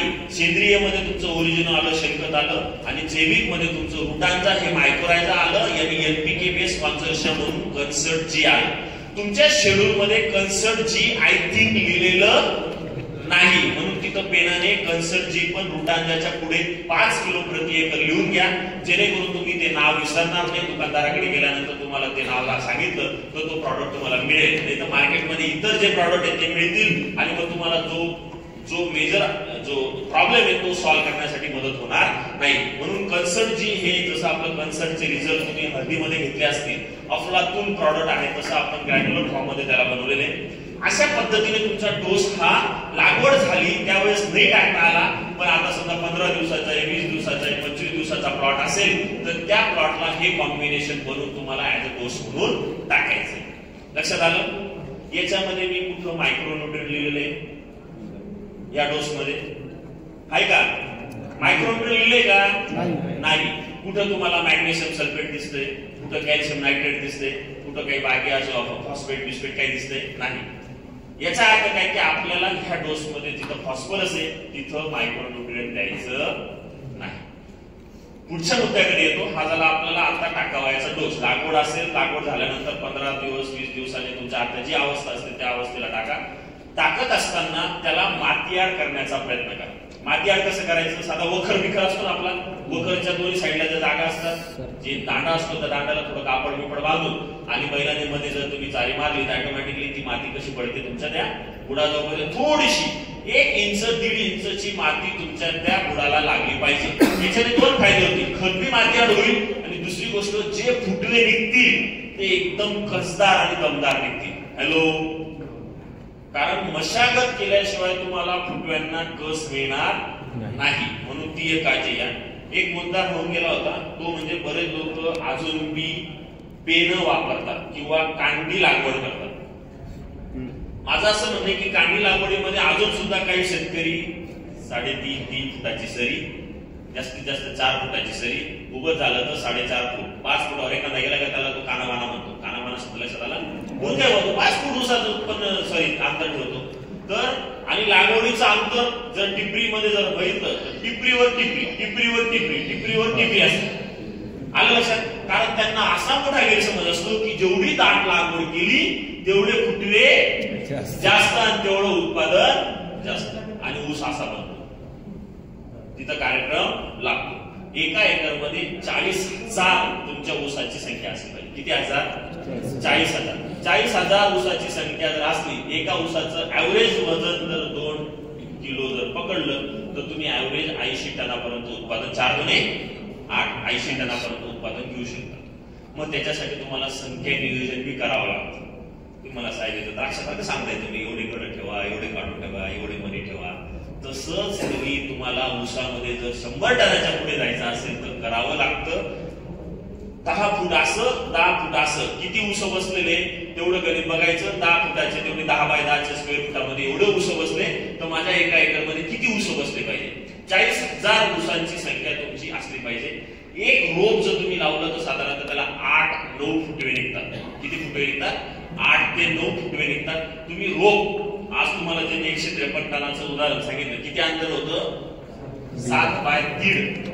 तुम्हाला 7 बाय 1.5 वर एवढं ऍव्हरेज देऊ शकता का? तर निघू शकतं. पण तिथं काय सेंद्रिय कर्ब चांगलं आहे, ड्रीप इरिगेशन सिस्टीम आहे, प्रॉपर मॅनेजमेंट आहे, स्प्रे शेड्यूल आहे, ट्रेंचिंग शेड्यूल आहे, या सगळ्या गोष्टी कराव्या लागतात तेव्हा तुम्हाला. कारण आपल्या हातामध्ये काय आहे? जमीन तर तेवढी फक्त उत्पादन वाढवायचं. म्हणून जेवढं तुम्हाला रोपावर करणं ठीक आहे. तुम्ही समजा रोप नाहीच मिळत असेल, तुम्ही हे जरी लावलं म्हणजे टिपरी जरी लावली, फक्त एक डोळा पद्धत किंवा 2 डोळा पद्धतवर या. दुसरी गोष्ट, 2 डोळा पद्धत किंवा 1 डोळा पद्धतवर आले तर तुम्हाला अंतर मेंटेन करता आलं पाहिजे. कमीत कमी ऊसामध्ये 5 फुटाच्या आतमध्ये अंतर नको. थोडं वेगळं वाटलं ना? 5 फुटाच्या आतमध्ये जर तुम्ही लागवड केली तर तुम्हाला ऍव्हरेज मिळणार नाही. मिनिमम 2 सरीमधलं अंतर 5 फूट आणि 2 रोपामधलं अंतर मिनिमम 1.25 फूट ते 1.5 फूट. 2 फुटापर्यंत तुम्ही घेऊ शकता, पण 1.25 फूट ते 1.5 फूट. सिंगल डोळा असेल तर काय झालं? दुधीला फुटल्या मला माहिती, दुधीला फुटणार आहे काय तर उठून जरी जाते काही सांगते. तुमचे सगळे प्रश्न तुम्ही लिहून ठेवा, प्रत्येक प्रश्नाचं उत्तर दिलं जाईल. ओके. 2 आता तुम्ही काय पडता म्हणतात मर येते, हुंडी लागते. ज्यावेळेस काळडी एखादी समजा निघाली, टिपरी निघाली नसली, त्या बेनं लावतात ना, बेनं म्हणजे लावतात ना, त्याच्या 1 महिना अगोदर काही डोळे तुमच्या त्या रोप बनवायच्या ट्रे असताना त्याच्यामध्ये बनवून ठेवावं लागतात. मग काय होतं, जेव्हा एखादं रोप मेलं नाही किंवा उगलं नाही किंवा गॅप पडला तर तिथं गॅप फिलिंगसाठी ते रोप कामात येतं. किंवा नाही समजा शक्य झालं तर टिपरी दाबली तरी चालते. गॅप फिलिंग ही करावीच लागते. जर तुम्ही टिपरीवर टिपरी दाबली तर तुम्हाला खूप जास्त संख्या होऊन जाते. संख्या नियोजन होत नाही. संख्या नियोजन झालं नाही तर ऑटोमॅटिकली प्रॉपर एरेशन मिळत नाही. हवा सूर्यप्रकाश प्रॉपर मिळत नाही. सूर्यप्रकाश मिळाला नाही तर तुम्हाला ऍव्हरेज मिळणार नाही. सूर्यप्रकाश हा तुमच्या ऊसाला, माझ्याकडे फुट मी तुम्हाला काही दाखवतो, तुमच्या ऊसाला सूर्यप्रकाश हा मिळालाच पाहिजे. त्याच्यासाठी फक्त एक मुद्दे लक्षात घ्या. मी तुम्हाला काही फोटो ते दाखवतो या स्लाइड मध्ये नाही, पण पुढे मुद्दा एवढाच आहे की समजा तुम्ही 2 डोळ्याची टिपरी तयार केली. परमेश्वर वेळ झाला, भूक लागली परमेश्वर, ओके. 2 डोळ्याची टिपरी तयार केली तर टिपरी तोडताना सुद्धा त्याला एक शास्त्र आहे. टिपरी तोडताना तुमच्या तो जो डोळा असतो त्याचं तोंड ज्या साईडला आहे, डोळ्याचं तोंड ज्या साईड डोळा असतो माहिती ना, त्याचं तोंड म्हणजे टोक ज्या साईडला आहे त्या साईडला जागा जास्त ठेवावं लागते, सॉरी कमी ठेवावं लागते, आणि मागची साईड आहे त्याला जागा जास्त ठेवावं लागते. जेवढी टिपरीच्या डोळ्याच्या मागच्या साईडला जागा जास्त, तेवढं त्या ऊसाचा जो कोंब निघतो तो सक्षम आणि स्ट्रॉंग निघतो. आलं लक्षात? म्हणून मग टिपरी जर सिंगल डोळा असेल तर मग टिपरी तुम्हाला त्या डोळ्याच्या बरोबर मागच्या साईडला 2-3 तृतीयांश आणि डोळ्याच्या पुढे 1 तृतीयांश अशी टिपरी तोडायची. 2 डोळा असेल तेव्हा मी तसंच करायचं. जो पुढचा डोळा असतो त्याच्या जवळ थोडी जागा ठेवायची, एवढी जागा ठेवायची, मागे थोडीशी जास्त जागा ठेवायची. मी काय बोलतो लक्षात येते ना? ही टिपरी आहे समजा, इथं डोळा आहे समजा, इथं डोळा आहे, तर डोळ्याच्या पुढच्या साईडला एवढी जागा ठेवली, मागच्या साईडला एवढी जागा ठेवली. 2 डोळे असेल, इथं बी 1 डोळा आहे, इथं बी 1 डोळा आहे, तर या डोळ्याचा विषय तर संपून जातो, कारण आपल्याला मध्ये तोडायचं नाहीये. 2 डोळे टिपरी ठेवायचे ना, तर मग हा जो पुढचा डोळा आहे त्याच्या पुढे कमी जागा ठेवायची, मागचा डोळा जो आहे त्याच्या मागे थोडीशी, मागे जास्त जागा ठेवली तर ऑटोमॅटिकली त्याच्या पुढचा जो डोळा आहे तिथं कमी जागा येईल की नाही? समजते ना? तर अशा पद्धतीने टिपरी ही तुटली गेली पाहिजे. आणि जेव्हा डबल डोळा पद्धतीने टिपरी लावणार तर 2 डोळ्यामधलं अंतर 1.5 फुटाचं पाहिजे. जर सिंगल डोळा पद्धतीने टिपरी लावणार तर 2 डोळ्यामधलं अंतर 1 ते 1.25 फुटाचं पाहिजे. म्हणजे डोळा कमी झाला तर आपले कसं म्हणतो, समजा एखादा मेलावी तर अंतर जास्त पडणार नाही. तसं बघायला गेलं तर शास्त्र असं म्हणते की तुम्ही जेव्हा लावता ऊस त्याच वेळेस 1 महिना अगोदर तुम्ही थोडस रोप बुक करून ठेवा किंवा रोप तयार करून ठेवा, किंवा ज्या वेळेस लावतात त्यावेळेस तुमच्याकडे बियाणं असेल, त्यावेळेस डोळा असेल, त्यावेळेस तुम्ही थोडस नाही तुम्हाला ट्रे मिळाले तर कुठेतरी एक अशी वाफ्यासारखी जागा तयार करा. लक्षात येते ना? त्या वाफ्यासारख्या जागेमध्ये काय करा, 1-1 डोळा तोडून आणि साधारणतः 100-200 डोळे काय करा लावून टाका. समजा जो ऊस उगला त्या ऊसाबरोबर हवी उगणार आहे की नाही, म्हणजे त्या वयाला बरोबर तुम्हाला काय मिळून जातं, इकडे रोप मिळून जातं. जिथं कुठे मर किंवा काका जे म्हणत होते की गॅप पडतो, ते गॅप फिलिंग साठी ही रोप काय करायचं, युज करायचं. कष्ट करावं लागतील साहेब, कष्ट केल्याशिवाय भाकर मिळणार नाही. सर आमच्या इकडे जे गुन्हेगारी आता जे मजूर राहते ते 4 ते 5 डोळे येऊन कापले मला सर्व पद्धत माहिती आहे. 4 ते 5 डोळे असतात आणि जी टिपरी असते, एक टिपरी अशी दाबली का दुसरी टिपरी याच्यावरती असते, अशी तिडी जवळशी तिडी. हे सांगतोय मी, तुम्ही काम करताय पण आपल्याला तेच काम कसं करायचंय, वेगळ्या पद्धतीने करायचं 100% ते आता त्यांची बोलायची हिंमत झाली का, कारण त्यांना माहिती की कुठं गणित चुकतंय. म्हणून टिपरीवर टिपरी तर अजिबात जायला नको. मी तर म्हणतो डोळ्यामध्ये तुम्ही 1.25 1.5 फुटाचं अंतर ठेवा. मित्रांनो, एक डोळ्याला 8 ते 9 डोळे फुटतात. मला सांगा, एक डोळ्याला जर, मग मला सांगा तुम्ही टिपरीवर टिपरी दाबली तर एक डोळ्याला 8 डोळे फुटू शकता का? त्याची ताकदच नाही ना तेवढी. ताकदच नसल्यामुळे ती फुटूच शकत नाही. म्हणून आपल्याला अंतर मेंटेन करावं लागतं. अंतर जर तुम्ही मेंटेन केलं तर तुम्हाला सूर्यप्रकाश मिळतो. तुम्हाला बोललो मी 96% रोल हा कार्बन हायड्रोजन ऑक्सिजनचा असतो. किती टक्के रोल? 96%. मग तो 96% झाडाने घेतला पाहिजे ना.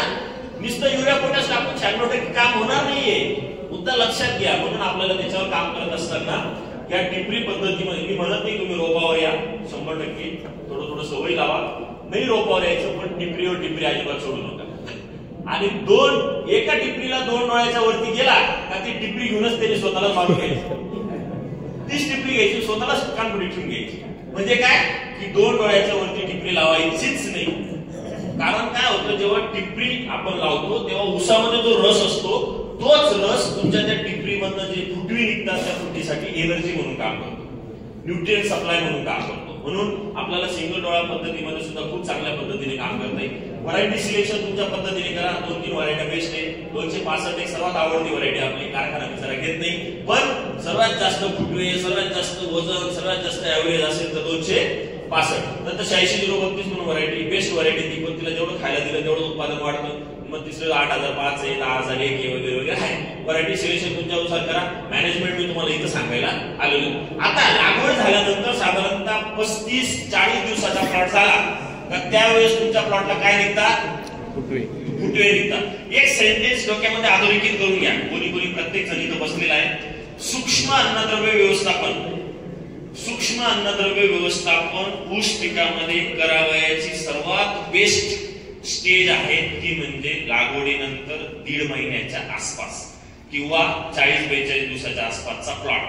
त्यावेळेस काय होतं, आता थंडीमध्ये म्हणतो ना, थोडस तुम्ही आर्ली लागवड केली तर 30 दिवसात येते. आता माझ्या शेड्यूल मध्ये मी दुसरी लागवड कधी केलेली आहे, 30 ते 35 दिवसाला गेलेले. ते जो रोप लावला असेल तर 50 ते 55 दिवसाला गेले. पण आता कांडीचा विषय म्हणून मी 30 ते 35 दिवस. पण तुमच्याकडे आता काय होतंय की 25 दिवसाच्या पुढे फुटवे निघायला सुरुवात होते, कारण थंडीमुळे लेट प्लॉट चालतो, लेट फुटवे निघतात. म्हणून मग दुसरं ऍप्लिकेशन तुम्हाला जे द्यायचे ते समजा एका डोळ्याला 3-4 फुटवे निघाले, फुटव्यांची वाढ व्हायला सुरुवात झाली का त्या स्टेजला तुम्हाला एक डोस द्यायचा आहे. तो डोस देत असताना त्याच्यामध्ये कोणतंही फॉस्फरस युक्त खत जायला नको. मग तिथं काय द्यायचंय? Ammonium sulphate 1 bag. Ammonium sulphate माहिती आहे? अमोनियम सल्फेट हे सर्वात बेस्ट ऊसासाठी खत आहे मित्रांनो. युरियाला थोडस कमी करा, अमोनियम सल्फेट वर या. Ammonium sulphate 1 bag. पोटॅश जर तुम्ही बेसल डोसला थोडा टाकला असेल तर इथं मी थोडासा घ्या. पोटॅश अर्धी बॅग 1 बॅग. त्याच्याबरोबर मोलार म्हणून तुम्हाला मायक्रोन्यूट्रिएंट ऍग्रिसर्च कंपनीचं मिळतं. मोलार मायक्रोन्यूट्रिएंट हे असं मायक्रोन्यूट्रिएंट आहे की ते सिलिकॉन बेस आहे. ते लगेच युरिया किंवा अमोनियम सल्फेटला घट्ट चिपकतं, कोटिंग होऊन जाते. म्हणून मोलार किंवा व्हाईट गोल्ड असे 2 नावं, किंवा इथं मिंगल लिहिलेले. मिंगलला थोडासा मिक्सिंगला प्रॉब्लेम येतो. तुम्ही जर मिंगल मिक्स केलं तर थोडंसं नॉर्मल पाणी शिंपडावं लागतं. मिंगल टाकलं तर एकरी 4 किलो मिंगल, किंवा मोलार टाकलं तर एकरी 20 किलो मोलार, किंवा व्हाईट गोल्ड टाकलं तरी चालेल. 3 नावं तुम्हाला लिहिली. व्हाईट गोल्डचं नाव इथं लिहिलं नाहीये. मोलार, मिंगल आणि व्हाईट गोल्ड तिन्हीपैकी काय करायचंय? एकाचाच वापर करायचा आहे. मिंगल मिळालं तर 4 किलो वापरा, किंवा जर नाहीच मिंगल मिळालं तर मोलार वापरा, नाही मोलार मिळालं तर व्हाईट गोल्ड वापरा. तिन्हीपैकी एक वापर करा. हे 2 किलोचं पॅकिंग आहे. एकरी 4 किलोचा डोस त्या स्टेजला द्यायचा आहे. आणि त्याच्याबरोबर थोडंसं सेंद्रिय खत, ओरिजिनल किंवा कोणतेही सेंद्रिय खत मिक्स करा. याच्यामध्ये आपण कोणताही फॉस्फरस युक्त खताचा डोस घेतलेला नाहीये, कारण बेसलला ऑलरेडी फॉस्फरस टाकलेला आहे. म्हणून थोडंसं urea, 1 bag urea, 1 bag ammonium sulphate, micronutrient आणि थोडंसं सल्फर विल्फर टाका आलं तर सल्फर टाका, थोडं मॅग्नेशियम सल्फेट टाकता आलं तर मॅग्नेशियम सल्फेट टाका. पण ह्या डोस मध्ये फॉस्फरस जाऊ द्यायचं नाही. मित्रांनो, ह्या वर्षी तुम्हाला मी थोडी रिक्वेस्ट करेन, तुमच्याकडे समजा 10 एकर क्षेत्र असेल किंवा 5 एकर क्षेत्र असेल, एकाच एकर क्षेत्रावरती ऍग्रिसर्च ट्रीटमेंट करून बघा. एकाच एकर क्षेत्रावरती. आणि मग जे सांगितलं ते सगळ्या गोष्टी प्रत्येक पिकावरती करा. पण खत जे वापरतात ते ऍग्रिसर्च कंपनीचं एका एकरवरती वापरून बघा. आमचे प्रतिनिधी आहेत, तिथे दुकानदार आहेत, तुम्हाला मदत करतील. एका एकरवरती वापरल्यानंतर याचा रिझल्ट हा शेवटी हार्वेस्टिंगला बघायचा. कारण हे जे सूक्ष्म अन्नद्रव्य असतात ना, याचे डोळ्याला लगेच असे रिझल्ट दिसून डिफरन्शिएट होत नाही. म्हणून ऍव्हरेज मध्ये मला ह्या एका एकर मध्ये एक गाडी जास्त गेली एवढं तर कळेल ना, याचे ऍव्हरेज चांगलं आहे. ऊसामध्येच लक्षात येऊन जाईल तुम्हाला, रिझल्टच लक्षात येऊन जाईल. पण तुम्हाला एका वर्षाला एका एकर मध्ये तरी ऍग्रिसर्च कंपनीचं मी नावाने जे प्रॉडक्ट सांगतोय किंवा शेड्यूल मध्ये जे आहे ते वापरून आणि त्याचा रिझल्ट बघण्याचा प्रयत्न करा. तुम्हाला मी चॅलेंज देऊन सांगतो, तुम्ही 100% प्रत्येक प्लॉटवर तो प्रॉडक्ट वापरण्यासाठी प्रयत्न करा. एवढं गॅरंटी आपण प्रॉडक्टची देतो, एवढी क्वालिटी आपल्या कंपनीच्या प्रॉडक्टची आहे. म्हणून इथं मी तुम्हाला मोलार 20 किलो दिलेला आहे. ते मिक्स करा कशाबरोबर, युरिया आणि अमोनियम सल्फेट बरोबर, मस्त टाका आणि नॉर्मल भर लावा. नॉर्मल भर म्हणजे 2 ते 3 इंचाची भर तुमच्या ऊसाला लागली पाहिजे. जेव्हा तुमच्या ऊसाच्या बुडावर माती पडते तेव्हा तो कोंब डायरेक्ट डबल ताकदीने बाहेर येतो. अनुभव असेल तुम्हाला, अनुभव असेल. जेवढा ताकदीने तो कोंब बाहेर आला तेवढं त्याचं रूपांतर ऊसामध्ये चांगलं होते. असा कमकुवत कवळा असा एकदम नाजूक तुमचा जर कोंब असेल तर तुम्हाला प्रॉब्लेम येणार म्हणजे येणार. म्हणून ह्या स्टेजला जे तुम्हाला दुसरा डोस सांगितला त्या डोस मध्ये फॉस्फरस युक्त खत द्यायचं नाही, तो प्रॉपर डोस ठेवायचा. तिसरी स्टेज येते ती म्हणजे जो मेन कोंब जो सुरुवातीला फुटतो पहिला, तो जो कोंब असतो तोच खूप जास्त वाढतो. बाकीचे साईडचे कोंब काय होतात, थोडेसे कमी वाढतात. म्हणून जेठा कोंबची प्रॅक्टिस खूप बेस्ट प्रॅक्टिस आहे. एक साधारणतः 2-2.25 महिन्याचा प्लॉट झाला का तुमच्या प्लॉट मध्ये प्रत्येक कोंबामधून एक जेठा कोंब असतो, तो काय करायचा, काढून घ्यायचा. जेठा कोंब काढल्यामुळे साईडला जे ब्रँचेस असतात त्यांना फुटव्यांना काय मिळते, ताकद मिळते. जी एनर्जी, जे पाणी, जे अन्नद्रव्य त्या मेन शुक्ला जात होतं ते डिवाइड होऊन जातं आणि बाकीच्या फुटी तुम्हाला खूप चांगल्या पद्धतीने निघताना दिसतात. जेठा कोंबची प्रॅक्टिस ही खूप जुनी आणि खूप चांगली प्रॅक्टिस आहे. बरेच लोक त्याच्यावरती लक्ष देत नाही. त्याची एक प्रॉपर स्टेज येऊ द्या. साधारणतः मला वाटतं की 2.5 महिन्याच्या आसपास ती स्टेज येऊ लागेल.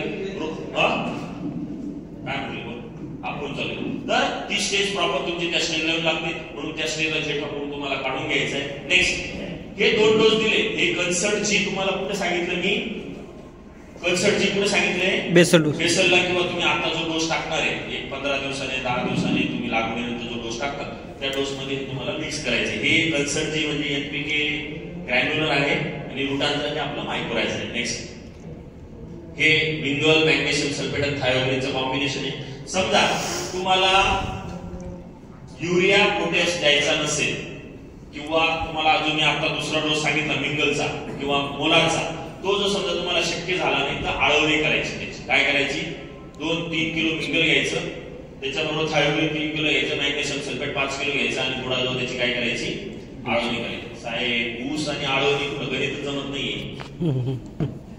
ऊस पिकामध्ये पुढची जी स्टेप आहे जी सर्वात महत्वाची ती म्हणजे ऊस पिकामध्ये 2 आळवण्या आणि 3 फवारण्या. ऊस पिकामध्ये आपल्याला आळवणी फवारणीवरती कन्वर्ट व्हावंच लागेल, तेव्हाच तुम्हाला उत्पादनामध्ये रिझल्ट दिसतील, तुम्हाला त्याचे प्रॉब्लेम सॉल्व्ह होताना दिसतील. काल आम्ही एक जिथं ज्यांचं दुकान होतं, ज्यांचं आपलं काम आहे डायरेक्ट, त्यांच्या प्लॉटवरती व्हिजिट करायला गेलो होतो. 50-60 एकर ऊस आहे त्यांचा. तर ऊसामध्ये त्यांच्या प्लॉटमध्ये सर्वात महत्वाचं स्टेम बोरर. स्टेम बोरर म्हणजे तुमच्या ऊसामध्ये काही फांद्या अशा जळालेल्या दिसतात. तुम्ही ती जर उपटली तर ती कंदासीत निघून येते. हा एक अनुभव. त्याला खोडकीड म्हणतात. ती खोडकीडचा मेजर प्रॉब्लेम असतो. दुसरं हुमणी म्हणजे अशी पांढरी आळी असते जाडी, ती पण जमिनीमध्ये असते, त्याचा प्रॉब्लेम असतो. आणि पानावर असा तपकिरी आकाराचा ठिपका येतो. तपकिरी आकाराचा, तपकिरी म्हणजे त्याला चॉकलेटी टाईप कलर येतो लक्षात, तसा आकाराचा ठिपका येतो. ती असते तुमची तांबेराची बुरशी. हे जर रोग पहिल्या 2 महिन्यामध्ये तुमच्या प्लॉट मध्ये असतील आणि त्याच्यामध्ये जर स्टेम बोरर असेल आणि हुमणी असेल तर तुमच्या पहिल्या 2 महिन्यामध्येच प्लॉटचा 50% कार्यक्रम लागू केलेला असतो. मग तुम्हाला इथे म्हणता ना गॅप जास्त पडतो, मर जास्त होऊन जाते, हुमणी फक्त डायरेक्ट अटॅक करते मुळीवरती, मुळीलाच खाते. त्याच्यामुळे दिलेला अन्नद्रव्य झाड काय करू शकत नाही, उचलू शकत नाही. म्हणून याच्यासाठी 2 आळवण्या म्हणजे काय, ड्रेंचिंग.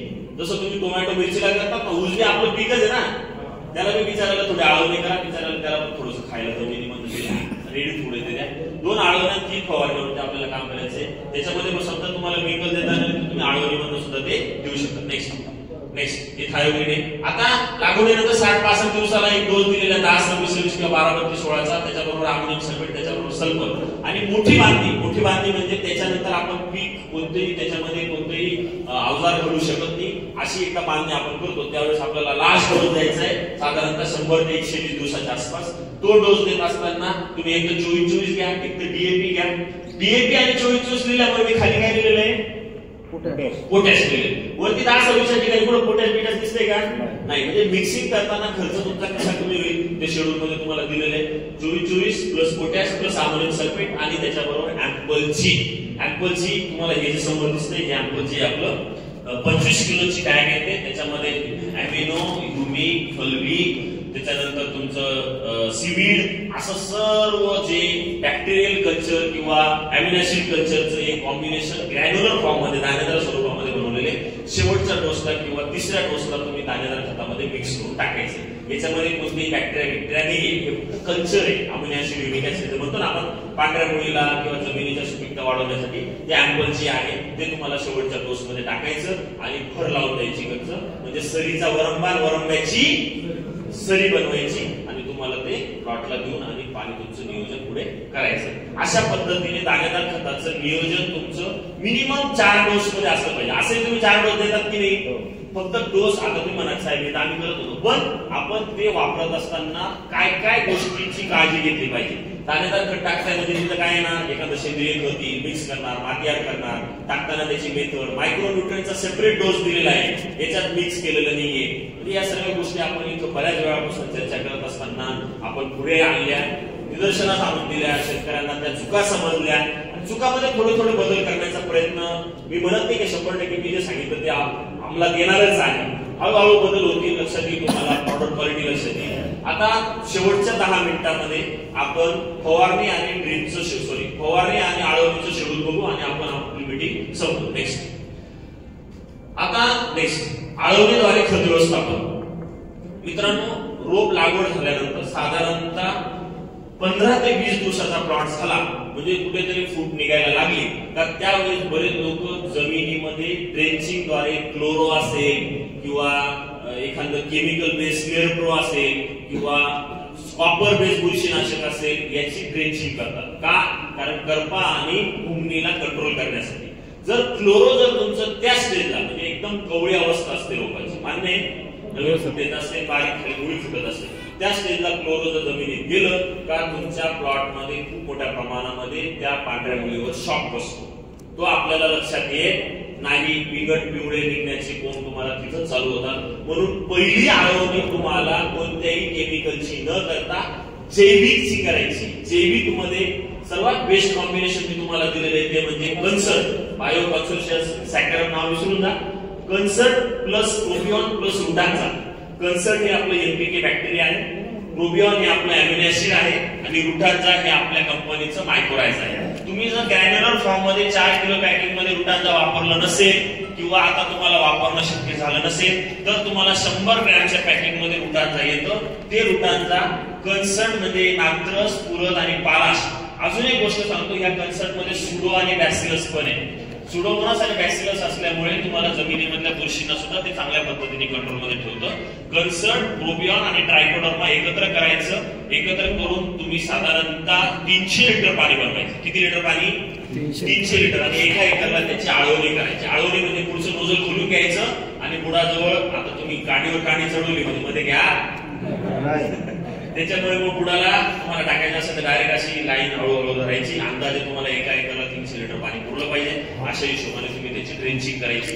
ही झाली पहिली ड्रेंचिंग लागवडीनंतर 15-20 दिवसाच्या आसपास. दुसरी ड्रेंचिंग तुम्हाला करायची लागवडीनंतर 1 महिन्याने. त्या महिन्याच्या ड्रेंचिंग मध्ये तुम्हाला एक फॉस्मॅजिक म्हणून आपलं प्रॉडक्ट आहे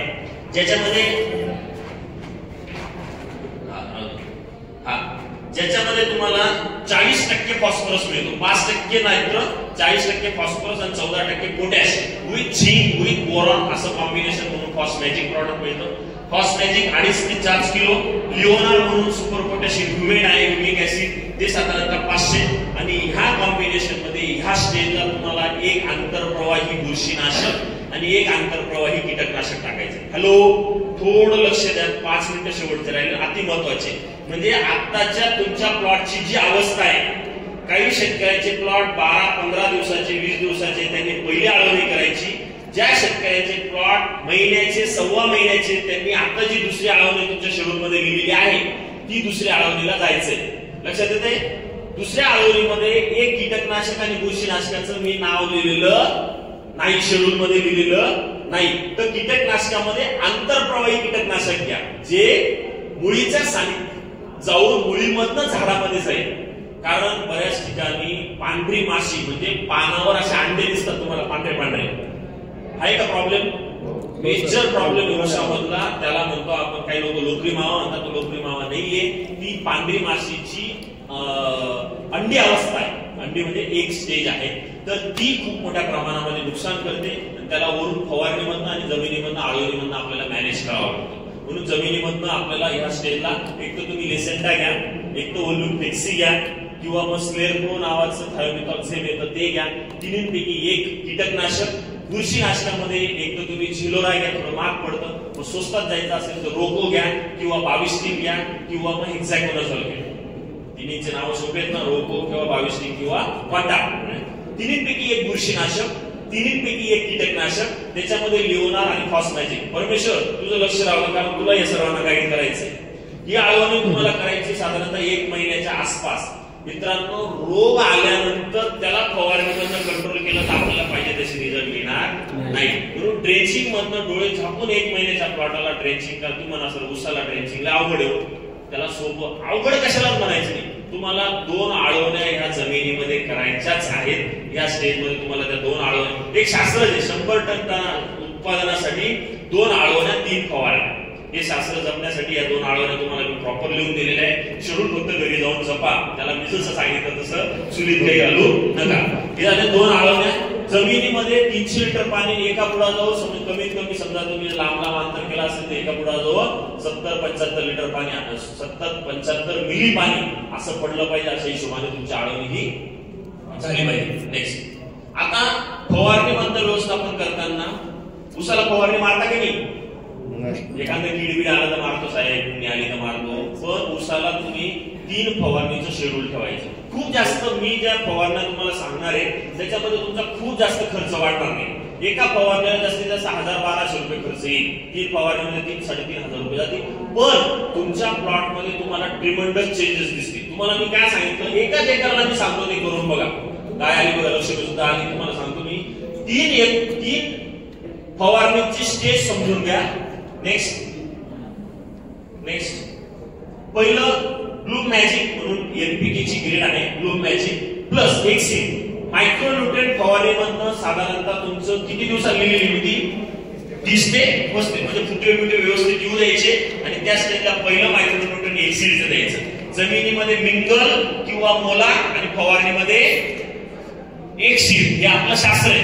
तर एक्सिड आहे, एक्सिड तर माहिती आहे सर्वांना, खूप मोठा आणि जुना ब्रँड आहे. ऊसामध्ये तुम्ही एक्सिडची फवारणी 2 ग्राम प्रति लिटरच्या हिशोबाने साधारणतः 1 महिन्याचा प्लॉट झाला. एक्सिड प्लस त्याच्याबरोबर तुम्ही एखादं एनपीके म्हणजे 12 एक्सिड असेल किंवा ब्लू मॅजिक मी तुम्हाला नाव सांगितलं ते असं मिक्स करा आणि त्याच्याबरोबर एक कीटकनाशक घ्या आणि एक बुरशीनाशक घ्या. कीटकनाशकामध्ये साधं अँट्रा घ्या किंवा फिट्रोनिल घ्या किंवा रिजेट घ्या आणि बुरशीनाशकामध्ये तुम्ही एखादं साफ पावडर घ्या किंवा ताकद घ्या. असं साधं बुरशीनाशक कीटकनाशक तुमच्या प्लॉट मध्ये फवारणीमधनं मारा. तुम्हाला पांढरी माशी, त्याच्यानंतर रस्ट मध्ये लक्षात आला ना, पानावर असे तपकिरी आकाराचे डाग दिसतात आणि ते डाग वाढले का तुमचं पान एका साईडने करपायला लागतं. तो रस्ट असतो तो पण तुमच्या कंट्रोल मध्ये येईल किंवा येऊ देणार नाही. अति प्रमाणामध्ये प्रिव्हेंटिव्ह मध्ये त्याच्यावरती खास होईल. नंतर साधारणतः 45-2 महिन्याचा प्लॉट झाला तर थोडंसं सेमिग्रो, थोडं जीए, थोडं 6BA, त्याच्यामध्ये फॉस्मॅजिक एक बुरशीनाशक कीटकनाशक आणि साधारणतः 50-55 दिवसाचा प्लॉट झाला का दुसरं बघा. काय सुद्धा माझं लेक्चर ऐकायला आली,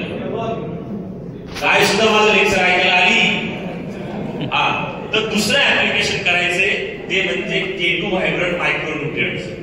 2 मायक्रोन्यूट्रिएंट तुमचे फवारणीमध्ये जायला पाहिजे. एक 25 ते 30 दिवसाला, दुसरं 60 ते 55 ते 60 दिवसाला.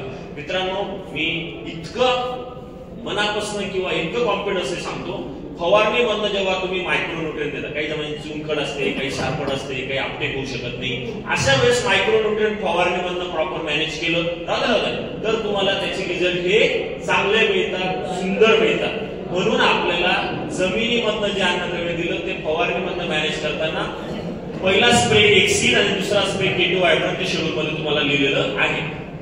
नेक्स्ट हे बघा, हे एक्सीड आहे साधारणतः लागवडीनंतर 30 ते 35 दिवसाला आणि K2 व्हायब्रंट हे 50 ते 55 दिवसाला. नेक्स्ट हा मिंगल थायोरिन आणि K2 व्हायब्रंट वापरलेला प्लॉट आहे. नेक्स्ट हे आपलं फॉस्मॅजिक आहे. नेक्स्ट हा बघा मागे ऊस वाटतं का ऊस आहे तुम्हाला? मी अजून काही फोटो दाखवतो आहे ना, 2 मिनिटं फक्त तुम्हाला लक्षात येईल की